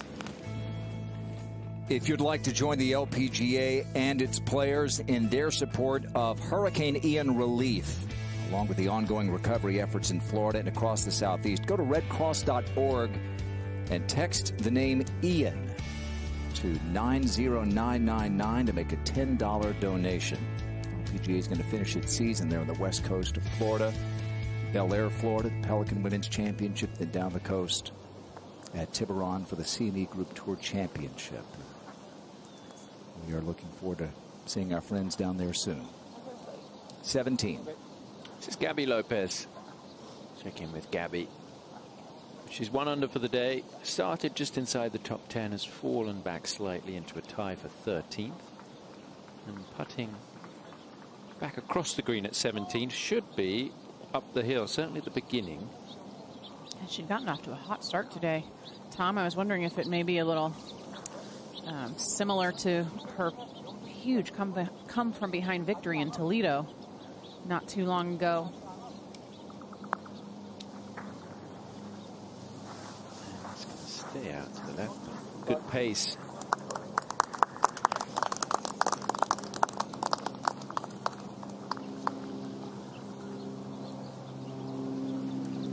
Gabby will just tap that in for a 4, 1 hole to play. Looking forward to a little time off. She's going to go back home to Mexico for a few weeks and recharge, be ready for the final 2 events of the year in Florida. Let's go to 16. There aren't many better short games on the LPGA Tour than Danielle Kang's, but she's going to need every bit of her touch here with her third. Yeah, we've seen some players opt to putt this, some players chip it. Either way, it's just quite the challenge. Everything's sloping away from her once she gets it on the green. Typically stands pretty close to these shots and picks the heel of the wedge up just a hair. That was beautiful. If she doesn't get it done, I think she'll look back at a couple of the putts that she just wasn't aggressive with. And she said coming into this final round, she was just going to bang everything toward the hole because she's been off on the speed this week. But I think Tom's point's a good one. You know these greens so well. That may have actually hurt her because they're not like they normally are. With these, Back to 15. What is to clear that bunker's edge by the pin or the bunker? Just want to know. Which one? Where? Yeah, like so probably here, right? Yeah, but you shouldn't even be worried about Yeah. that. You're going left of the Gulf Channel. If you're going to go over, you're going left of this tree at the Gulf Channel Perfect. Tower. It's Pitching good. wedge? Yeah, that's the right club. Yeah. Left, going towards the Gulf Channel Yeah. Tower. You trust it. Should I wait for the wind to die a little bit, or? With that club, you should be perfect. It shouldn't be any problem. Very similar situation to what she had yesterday, but she has more of the trees to deal with because of the flag being on the back right part of the green. She's giving up trying to get close to it. But she can generate some speed and get up over the tree, and boy, that was aggressive. Yeah, didn't have enough on Bunker? it. Okay, it's in the bunkers. Ah, Yeah, that's why I was wondering. wow. Yeah, she was trying to go further left towards the fat part of the green. Still don't know if she would have had enough club to get it there. Little opening here for Jody. this is not the best of lies, but at least she can go ahead and hit it and not have to worry about the tree. There is a decent amount of green to work with. She doesn't have to worry too much about spin. She tug it a fraction? Yep, just a little bit. At least got it back there relatively close to the hole. Oh yeah, that's fine. Especially with her main opponent in trouble. Yeah. Go to the 18th. And Morgan, we've talked all week that it's not just about the trophy on the line. It's about players like Jennifer Chang, 95th coming into the week. There was still time for her to drop out of the top 100 if she didn't play well down the stretch, and she really has this week. So much stress on all of these players on the bubble. I mean, their entire season next year is on the line. She lost her card last year, had to go back to Q Series, made it through to stay on tour, and looks like she may avoid that trip to Q Series this year. Jody Ewart Shadoff, 4-shot lead when the day began. She's tied at the moment, playing the 15th.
Andrea Lee, 3 back of the lead.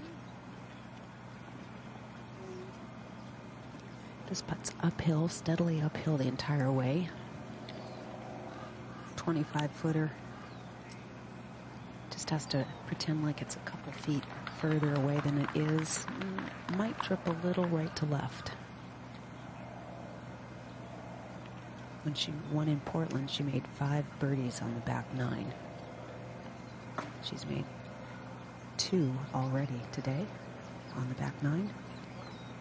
Course is the best putting season of her career. See if she can make another one. No. Going to play in Korea in a couple of weeks' time. First time she's had a chance to play over there as a pro and has family that'll come out and watch. Now Danielle Kang off the tee at 17. Didn't seem to be too worried about it.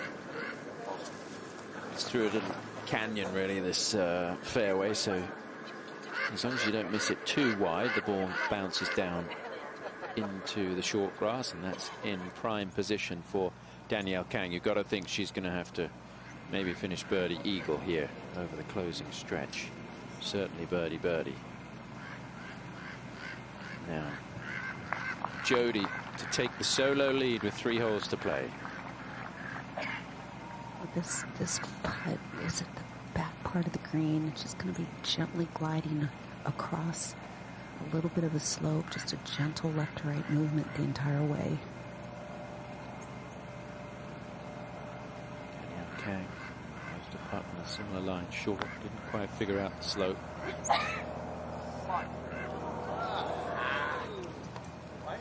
We heard it earlier in the week that this is the green that players overread. It doesn't move as much as you think, and that was the case there with Jody. Still tied for the lead. We've been talking about the great day for Caroline Inglis, number 106 in the race to the Semi Globe, coming in and is projected now to move inside the top 100. Again, 100 means you're exempt next year. 101 means you're back to Q Series. Think about all the shots you hit, and it comes down these last couple of weeks. How about this 16? Yeah, it's an uphill, dogleg right, par 4. It's about 270 yards to that bunker through the fairway. Just want to keep something away from that bunker on the corner. Then you turn up towards the green. It's a blind second shot. Can't see the putting surface. It plays uphill about 8 yards. Whole location in a similar location right there, middle right side of the green. As we saw from Danielle, it's really tricky. If you go long and right, there's a slope to the left side of the hole location that you can use to feed the ball in close to the hole. Morgan, similar hole location today as they had the first round, and players were really perplexed by it. Will be interesting to see if they handle both the approach shot and the putting better today. Yeah, the hole's playing slightly easier, a tenth of a stroke easier than it has played on average this week, playing middle in the road in terms of difficulty. Going first, Jody Ewart-Shadoff tied with Paula Rito, sharing a 2-shot lead. Go! Go! Took that probably a little further right than she would have liked, but basically all the drives end up in the same spot, whether you go to the right side or the left side of this fairway. She avoids any bad lies, it would appear. 97% of the field hitting this fairway today. Fairways are generous, and a couple of players who had missed the fairway all week. In fact, 3 players didn't miss a fairway all 4 days. Now Rito. Yeah! That's the last one right. Go, baby! That one right as well. And oh, goodness. Will it come back a little? It did come back, thankfully, down to the middle of the bunker, but not going to be ideal. It's a pretty big lip on that bunker. That's 2 big misses in a row there for Paula. What a club where we've seen her so confident with her driver all week. And now Andrea Lee, who's missed 1 fairway all week. Perfect today, and 3 back now with 3 to go.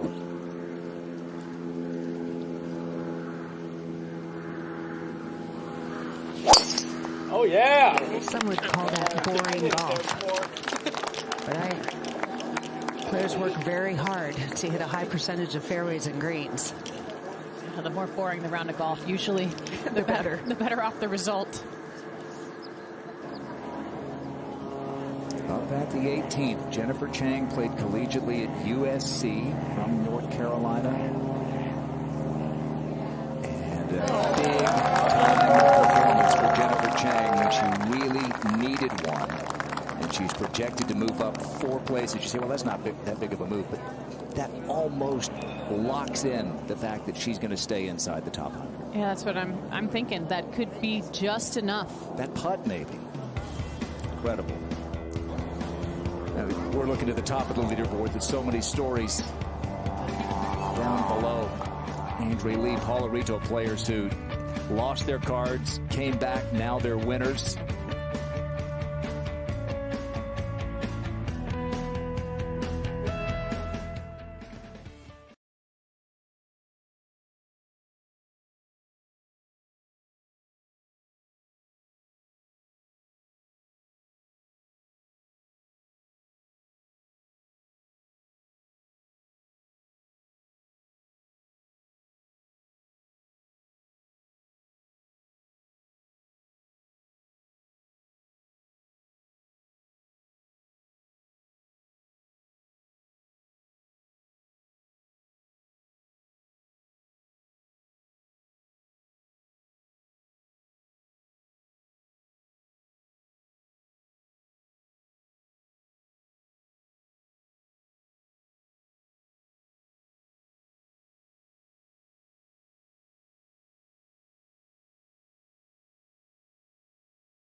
Using her gap wedge. Try to hit it in tight. It's going to the right of the flag. It's a massive bounce. Same thing that Danielle just did. You can't miss it right. Carried it well beyond the flag stick as well. What a tough spot after a near perfect drive, and now Rito. Okay, you trust it. 100. Her yardage is 86, but going to play this about 10 yards longer. She has to skirt the left edge of the pine tree if she wants to be aggressive at the flag. Really tricky shot, Kay, with this much loft.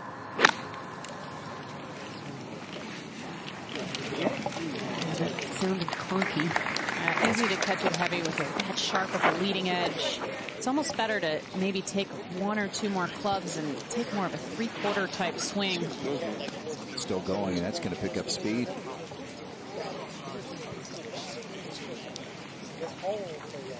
It's just, I mean, when 97% of the field is hitting that fairway in regulation, that's a big miss at this point coming down the stretch. 17. third for Danielle Kang. Up the hill. Good news, there isn't a huge amount of movement in this green. And she's going to have that to save par. And with Rito and Jody Ewart-Shadoff at 16 struggling, that putt becomes very much more important for Danielle Kang. If she could make that and then birdie the last, who knows? Because these two are not guaranteed pars at 16. You'd still rather be Rito here, wouldn't you, Morgan? You have to choose between the two. I'm not sure. I'm not standing right there. Kay, what do you think? Yes, I think Jody's going to have a lot more right to left and downhill once it gets to the green speed to deal with, whereas Paula can control the shot better because everything's tilted back to front towards her. And Danielle had to hit a near perfect pitch and still went, what, 5 feet past the hole, 4 or 5 feet. And Morgan, this shot is kind of like the third that she faced at the 11th hole. Yeah, she's hit them beautifully. Yeah, so this ball, one on 6 yesterday as well. Can she use that slope to the back left, or does she not need to use that at all? No, she doesn't need to. I think this is the fly same. there. The number is 35. Okay. And go just a little bit on the right side of it. Is good. Okay. Again, very similar to the shot she had at 11, trying to land this about 3 or 4 paces short of the hole, one hop, and then it'll stop.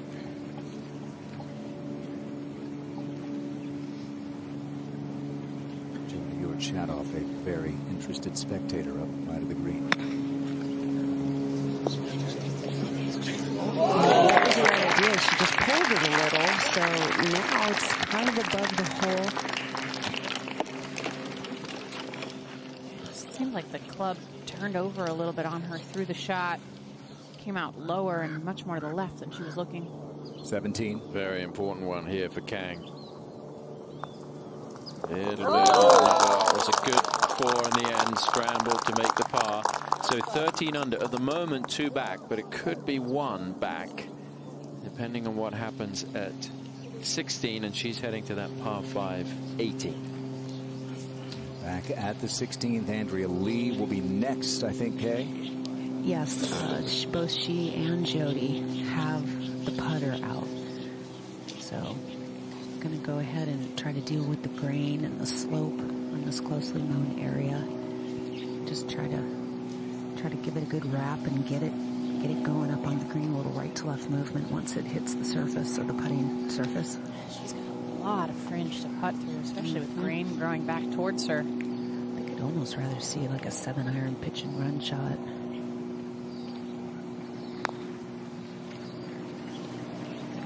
Take whatever club you're comfortable with. Wow, that was special. That was really good. Again, it's been about a year she's been working with Jim Gormley, and Andrea Lee has seen that work pay off. Not just did she get her card back, but now a winner of the LPGA Tour. So you said it earlier when we saw Danielle that some have taken putter from over here, and that is what Jody's going to do. Just like what Andrea was just dealing with, it's tough to judge putting through this fringe. Jody's a little bit even more challenging because it's uphill at the beginning and then downhill once it gets on the green, Kay. Yes, and she's got some slope to her right that she's got to deal with. Might go right to left and then try to peel back to the right. So it's just, there's a lot going on with this. Again, Rito still has a par putt of some 10 feet or so.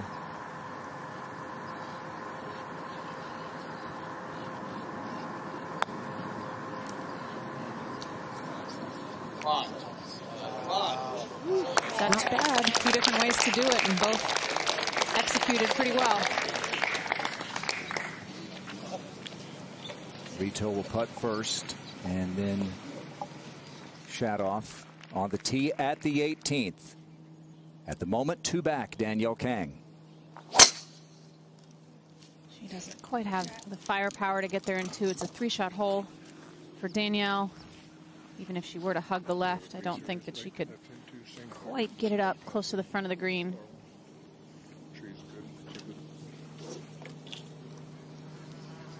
And Back we go to the 16th and Paula Rito.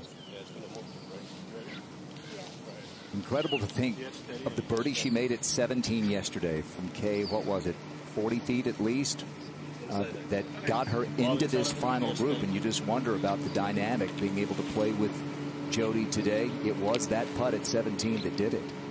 I just see Paula getting more and more comfortable being in this position. She truly believes she belongs here now, and she's excited to be in this position, not fearful.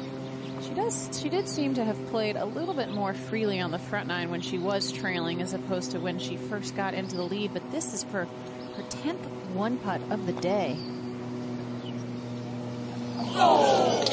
That was a really good stroke. It just did not drip to the right as much. It's going to be her first dropped shot of the day. And it will give Jody Ewart-Chatoff a putt to regain the outright lead. You know, going back to the CP Women's Open, Paula Rito was a shot off the lead, playing in the final group with Na Renan and Hejin Choi, who shared the lead. She shot 31 on the front, and she said trailing made her feel aggressive. She went out and got it. When she got the lead, and she said she put the brakes on, and ultimately it was enough to beat Nelly Corda, among others. But may sense a teeny bit of that today, possibly. Yeah, I think we've seen that even a little bit from Jody. Playing with the lead, you tend to be a little bit more tentative. And I think we have seen that a little bit from Paula when she did get the lead, and certainly from Jody, maybe starting off this day and even starting off the day yesterday. But what perseverance she's shown today, Kay, to be in this position right now. Man, this is a huge putt. All these putts so big down the stretch, and she's been rock solid on putts of this length this week.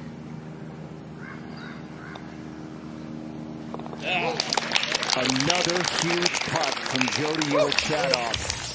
And it moves her back on top alone. The final group will make its way to the 17th, and Jody is up 1.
Back on the tee at the 17th.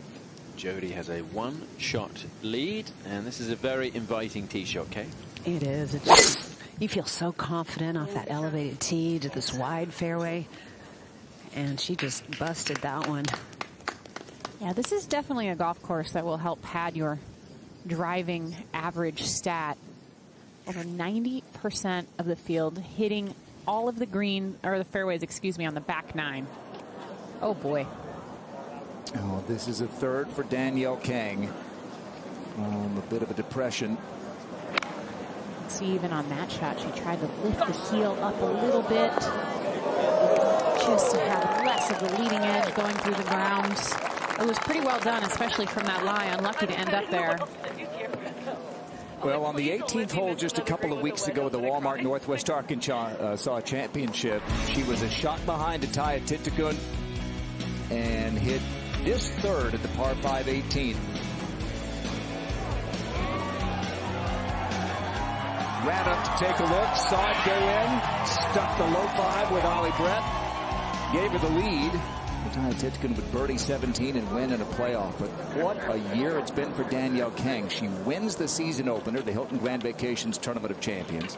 Announces at the U.S. Women's Open that a tumor's been discovered on her spine, takes 3 months off, and now contending yet again to win. 17. Rito's tee shot. A pretty good looking tee shot. Hit it high, but strong. Yeah, maybe above her feet, unless that feeds down quite a bit, which it's trying to do. Played this hole 2 under so far with a couple of birdies. It's not a difficult hole today, that's for sure. Jody has absolutely ripped her drive. I think she is feeling some adrenaline. Yuka Saso, this is for a birdie to get to 13 under. Good look at that on 17. So that gets her within 2 of the lead. Now, Saso could have the power to get to the 18th in 2. She's one of the longer hitters on the LPGA. So we will just see whether, if she hits a really good one down there, whether she can get to that par 5 in 2, which is where we go now. Shi Yulin has had a dream season. The only thing it's missing is a victory. She's come so close. Lost a playoff to an eagle in Thailand from Anna Kurtz-Madsen. Came up just shy of Ali Ewing in Cincinnati. Charlie Hull last week in Texas. This for a closing birdie.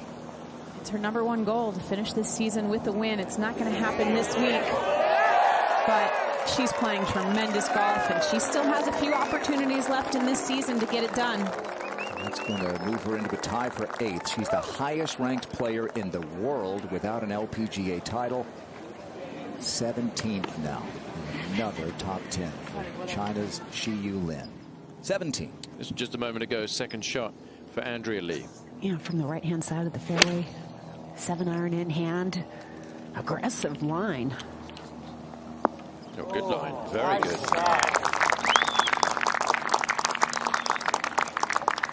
Andrea's played well. I mean, she's 3 under for the day. Not, I don't think, going to win here, but it's going to be another good week for the winner in Portland. Now, Paula Rito. Not completely level lie, actually, but a little bit below her feet. Slightly downhill lie as well. Went after that short iron hard. Not too hard.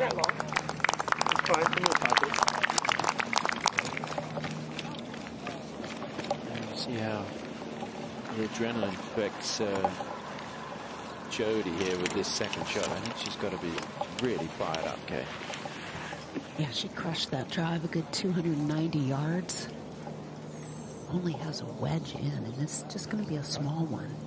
I would definitely have to say, Tom, her heart is racing, but on the outside, she always looks very stoic and very cool. Good looking wedge shot right here. Yeah, no problem there. I think that putt on the last hole did a lot to calm her down. That was huge. You just think about a player who has struggled with her putting. It's kind of the key to her playing well, and over the pressure of a shortish putt on the 70th hole, and she's got a chance to win, and she made it. That is a big moment for her.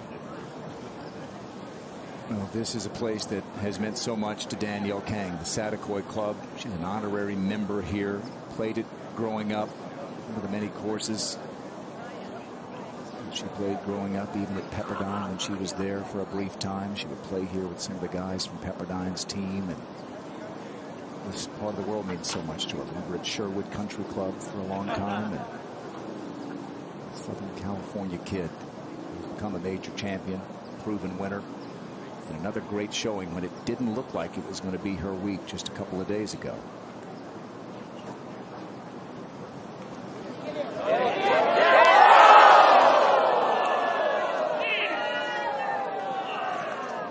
Wasn't going to get cheated on that last birdie putt. Gave it a good run. Crowd certainly was trying to wish that in the hole. It'll be a little bit disappointing to walk away from this week without a victory. That's all that really mattered to her this week. Raised the putter, thought she had it. Just carried too much pace.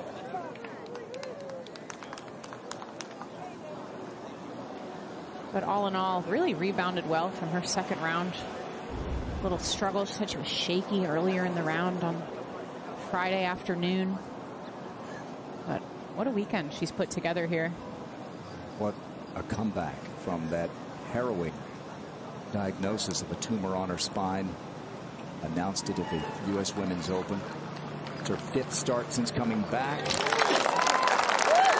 She's averaging below 69 in those 5 starts.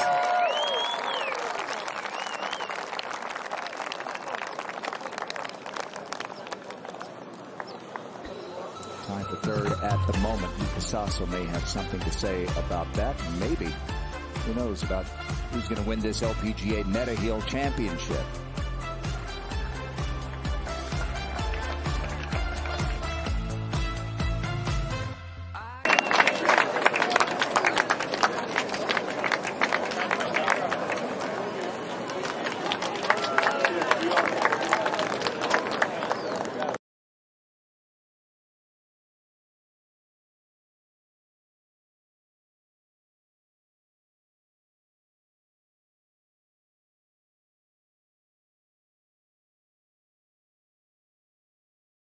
Another lengthy putt for birdie. Left to right movement. Boy, she hammered that one. She wanted to give it a chance, but not with that kind of speed. Yeah, that was the worst putt we've seen her hit all day. At the 18th, the second shot for Yuka Saso. Oh, she's way on the left side of the fairway, trying to hit a big draw up and over that tree. She can generate so much height with these fairway woods. That's going to leave a tricky shot. She's got a little bit more green to work with. Hole location 7 off the right, but love that play, don't you? 21 years old, trying to win this thing. with her power, you got to go for it. Back at 17. It's not an easy green to read, this one, Kay. No, it isn't. Really doesn't have as much tilt as some of the others. It's kind of down in the low part of this valley. Overall, I see a little bit left to right movement on this. I think she should disregard Paula Rito's putt in terms of speed. This would give her a 2-shot advantage heading to the final hole.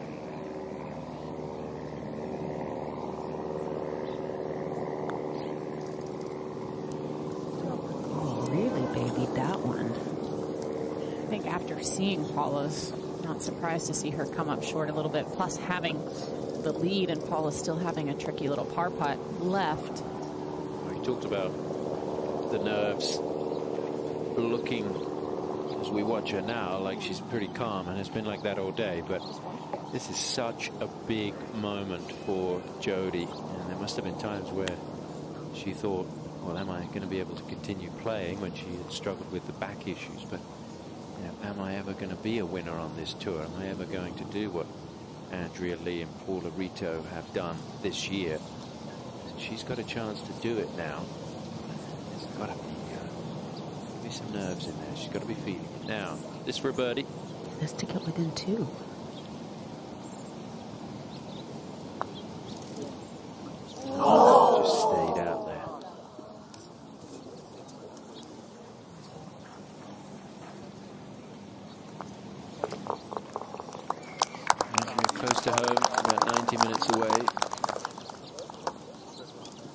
excited to play these LPGA events in the state of California, especially coming here as a winner. Now, 2 putts that are going to be very significant come the end of the day. The first for Rito, who's 1 behind. And Paula just has made a couple of mistakes in the last 2 holes. Got away with a wayward tee shot on the 15th, and then bogey at the last hole from a bad tee shot. This is much more a par putt than she wanted. And it stayed out there too. Goodness. That was a gift. It's a bogey at 16. She drove it in the bunker on the right. And it's going to be a bogey at 17. And Paula Rito is going to fall back to 13 under par. And Jody, if she makes that putt, will have the 2-shot lead. She didn't really learn anything from Andrea's putt, which didn't really break left. Missed it on the same part of the hole. Morgan, you know there's a variety of ways of winning. Sometimes it's just hanging around and maybe a few people fall to the wayside. This is another extremely important putt. No more than 2 feet.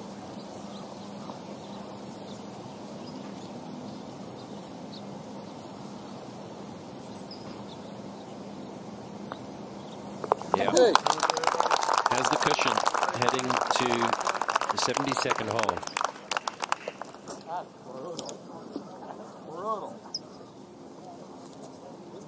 Makes the job a little bit easier to finish it off here at the Satakoy Club now.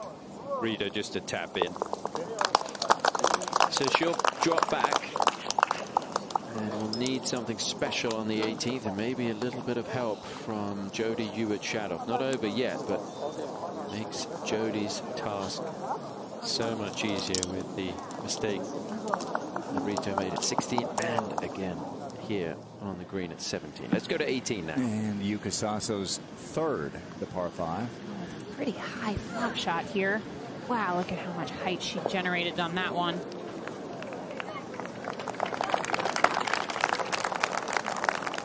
Played the final group at the Walmart Northwest Arkansas Championship a couple of weeks ago, and another good showing. Jody Ewart-Shadoff, 34 years old, in her 11th full season. Came from the Yorkshire area of England, a star at the University of New Mexico, and has played outstanding golf for the better part of a decade, but has never won. She's in a position in which she's never been. On the tee at the last hole. Up by 2. And you see what would happen with the win, and I don't even think this begins to describe what it would do for Jody Ewart-Shadoff. It'd be career changing, and it's what she's dreamed of her whole life since she was a little girl.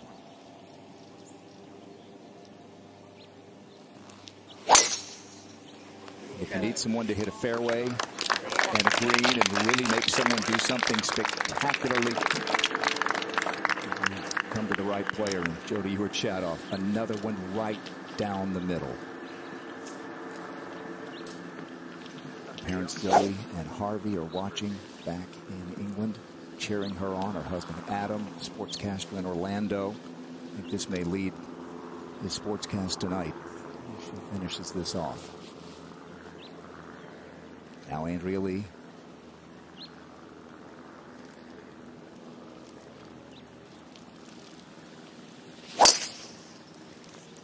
Yeah, did it. Very nice.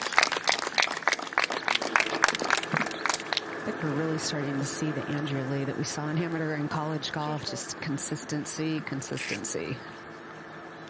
Jim Gormley was talking about working with Andrea. He said it's a daunting task to start working with someone right before they're about to go to the Q Series, which is what was happening with Andrea last year. She didn't get through there, but got her card back. Now she's a winner. Rito. You know, she's taking an aggressive line down the left-hand side, 250 to cover that bunker, which she just gets past. What a bounce. That was very fortunate. I still don't know if she's going to be close enough to get there in 2. Okay. lot on the line here. Yuka Saso for a 6th birdie of the day to go with an eagle. How about it? That's the cherry on top of this Sunday. So she's one behind Jodi Ewart-Shadoff, who's in the fairway, making her way up the 18th in search of her first LPGA title.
And all these experiences that these players are getting in the final group on Sunday,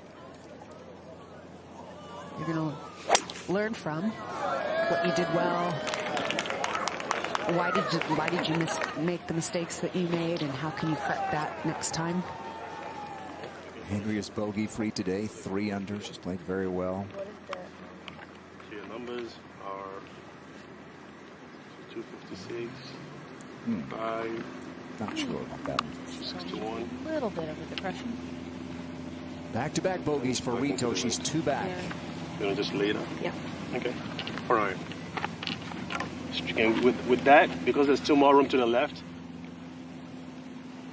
you can go pretty much at the blue CME thing. If it finishes left, it's still fine. No chance of getting there in 2. So BB rightly guiding her more to the left half of the fairway. Opens up over there. Stay away from the tree on the right. Oop, that might have been a little too much. Had a little too much draw on it. Looks like it'll be just fine. Settles in just a couple feet before the edge of the fairway. Don't know if Jodi knows where she stands. Her lead is 2 over Rito, but it's only 1 over Saso. Second shot, par 5, 18th. Yeah, she probably doesn't know that because there's not a lot of leaderboards out here. Leaning as if this is going a little right. Oh, that was not the best leave. She's going to have to skirt the edge of the tree limbs with her 3rd. A little bit sloppy on that layup, but might still be okay. The lead is 1, a 3rd at the par 5 coming up.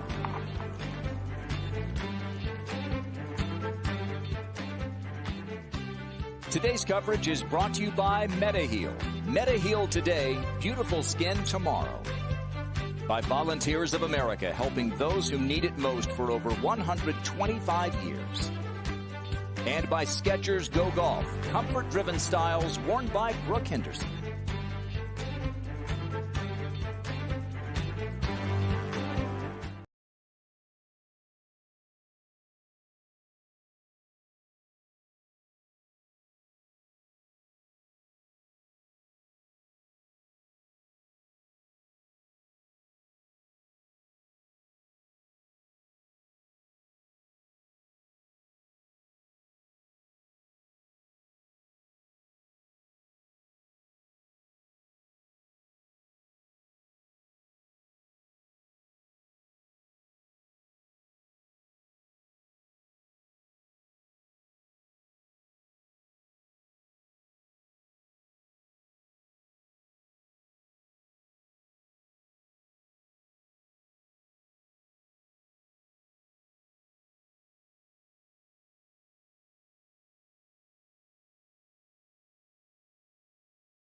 A par will do it for Jodi Ewart-Shadoff, barring a hole out from Paula Rito. Here's her third. She has to skirt the edge of the limbs of the tree that's in front of her to the right. Should just be a good full wedge. She's pulled this. Not exactly getting it up in tight. No, but I think with that tree in the way, I think that's where she had to miss it. Slightly left. Couldn't risk pushing anything towards those tree limbs. We saw what happened to Paula Rito on the 11th when she flirted with the tree. Paula going a little farther left, Kay. She avoided a lot of the divot holes where people have laid up. She's fine. Yeah, good level lie, nice angle to the right hole location. A good shot, but she needed perfection to get to 15 under. Jodi is now assured in 2 putts from victory. And Lee's third. Temperature starting to drop as the fog is starting to move in. Andrea gripping down on a 9-iron. Kind of a little 3/4 shot. Loves to massage the shots in. Really nice. Can't be overstated what this meant for Andrea Lee. This part of the country. It's where her season turned around, and now Jodi Ewart-Shadoff came from a family in the horse business. Father, Harvey, a jockey, and Zoe worked for a horse trainer. And she is trying to do something that she's been dreaming about for so long. 246th career start. Played at a very high level. She's represented England numerous times, multiple competitions, including the Solheim Cup. You've gone against her, Morgan. You know what kind of a competitor she is.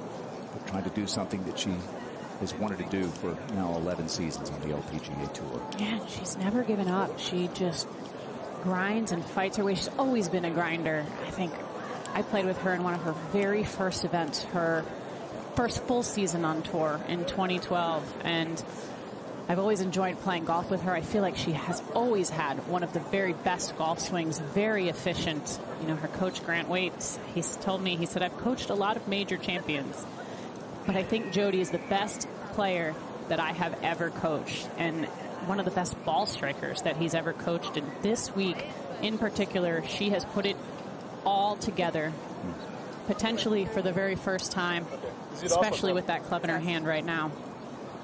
She's really struggled with 3 putts the last few weeks, 13 of them combined over the last 3 events. None this week on greens, Kay, that have just given the best players in the world fits, including an honorary member, Danielle Kang. Jody Urquhart has been brilliant.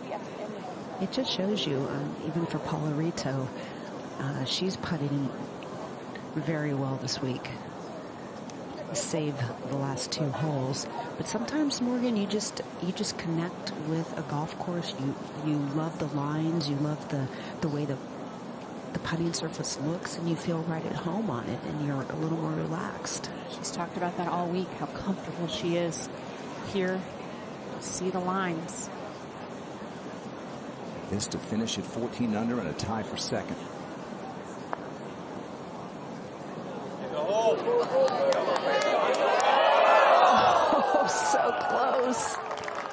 Goodness, that was a valiant last effort. A year ago at this time, Paula Rito was scratching and clawing just to regain her LPGA Tour card. She was outside the top 400 in the priority list going into last year. Great season. Finished inside the top 100. And now she's going to go to the CME Group Tour Championship for just the 2nd time in her career. And you think about what this season has brought us on the LPGA. I think Ashley Buhai winning at AIG after being on tour since 2007. Obviously, Paula winning after being on tour for a long time, and now potentially Jody to join that list. Yeah, how many first-time winners this year? This would be the 10th. Jody would be. Now, in terms of just a 2-putt, how would you describe this one, Kay? Yeah, this is pretty level, just a tiny bit downhill at the start, but overall it just should be a normal speed. Not a lot of break. She should be able to cozy this up.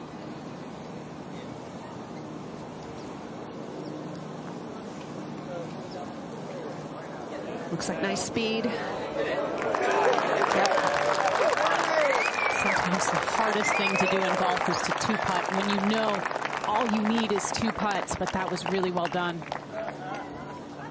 North Allerton, England, and Orlando, Florida, here on the edge of their seats. She's a foot away from her first LPGA title. And she'll wait, Andrea Lee, for a closing birdie. This will share a 3rd.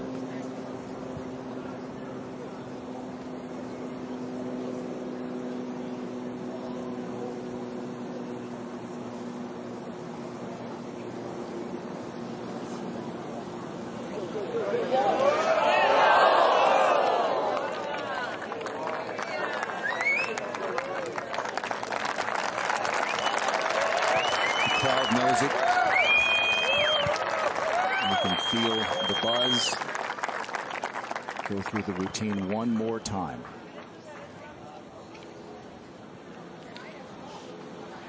For the win.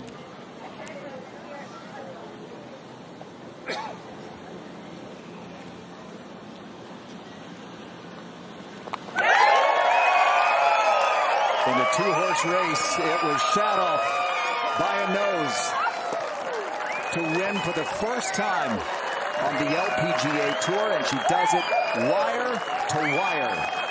She is the LPGA Mediheal champion.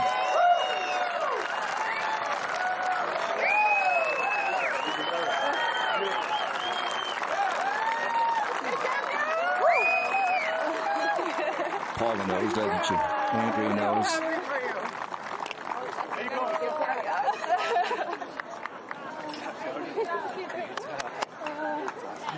Enjoy the moment. It's when you think maybe that might never happen in my career. You get to a point where you've been out here for a long time and you keep waiting for that first victory. And maybe you get to the point where you doubt that it's going to happen. A 4-shot lead when the round began. She was caught and passed by Paula Rito. But that finishing kick from Jody Ewart-Shadoff to pass up Rito and hold off the other chasers. And in her 246th career start, she is at long last an LPGA Tour winner. You can see all the highlights tonight in Orlando.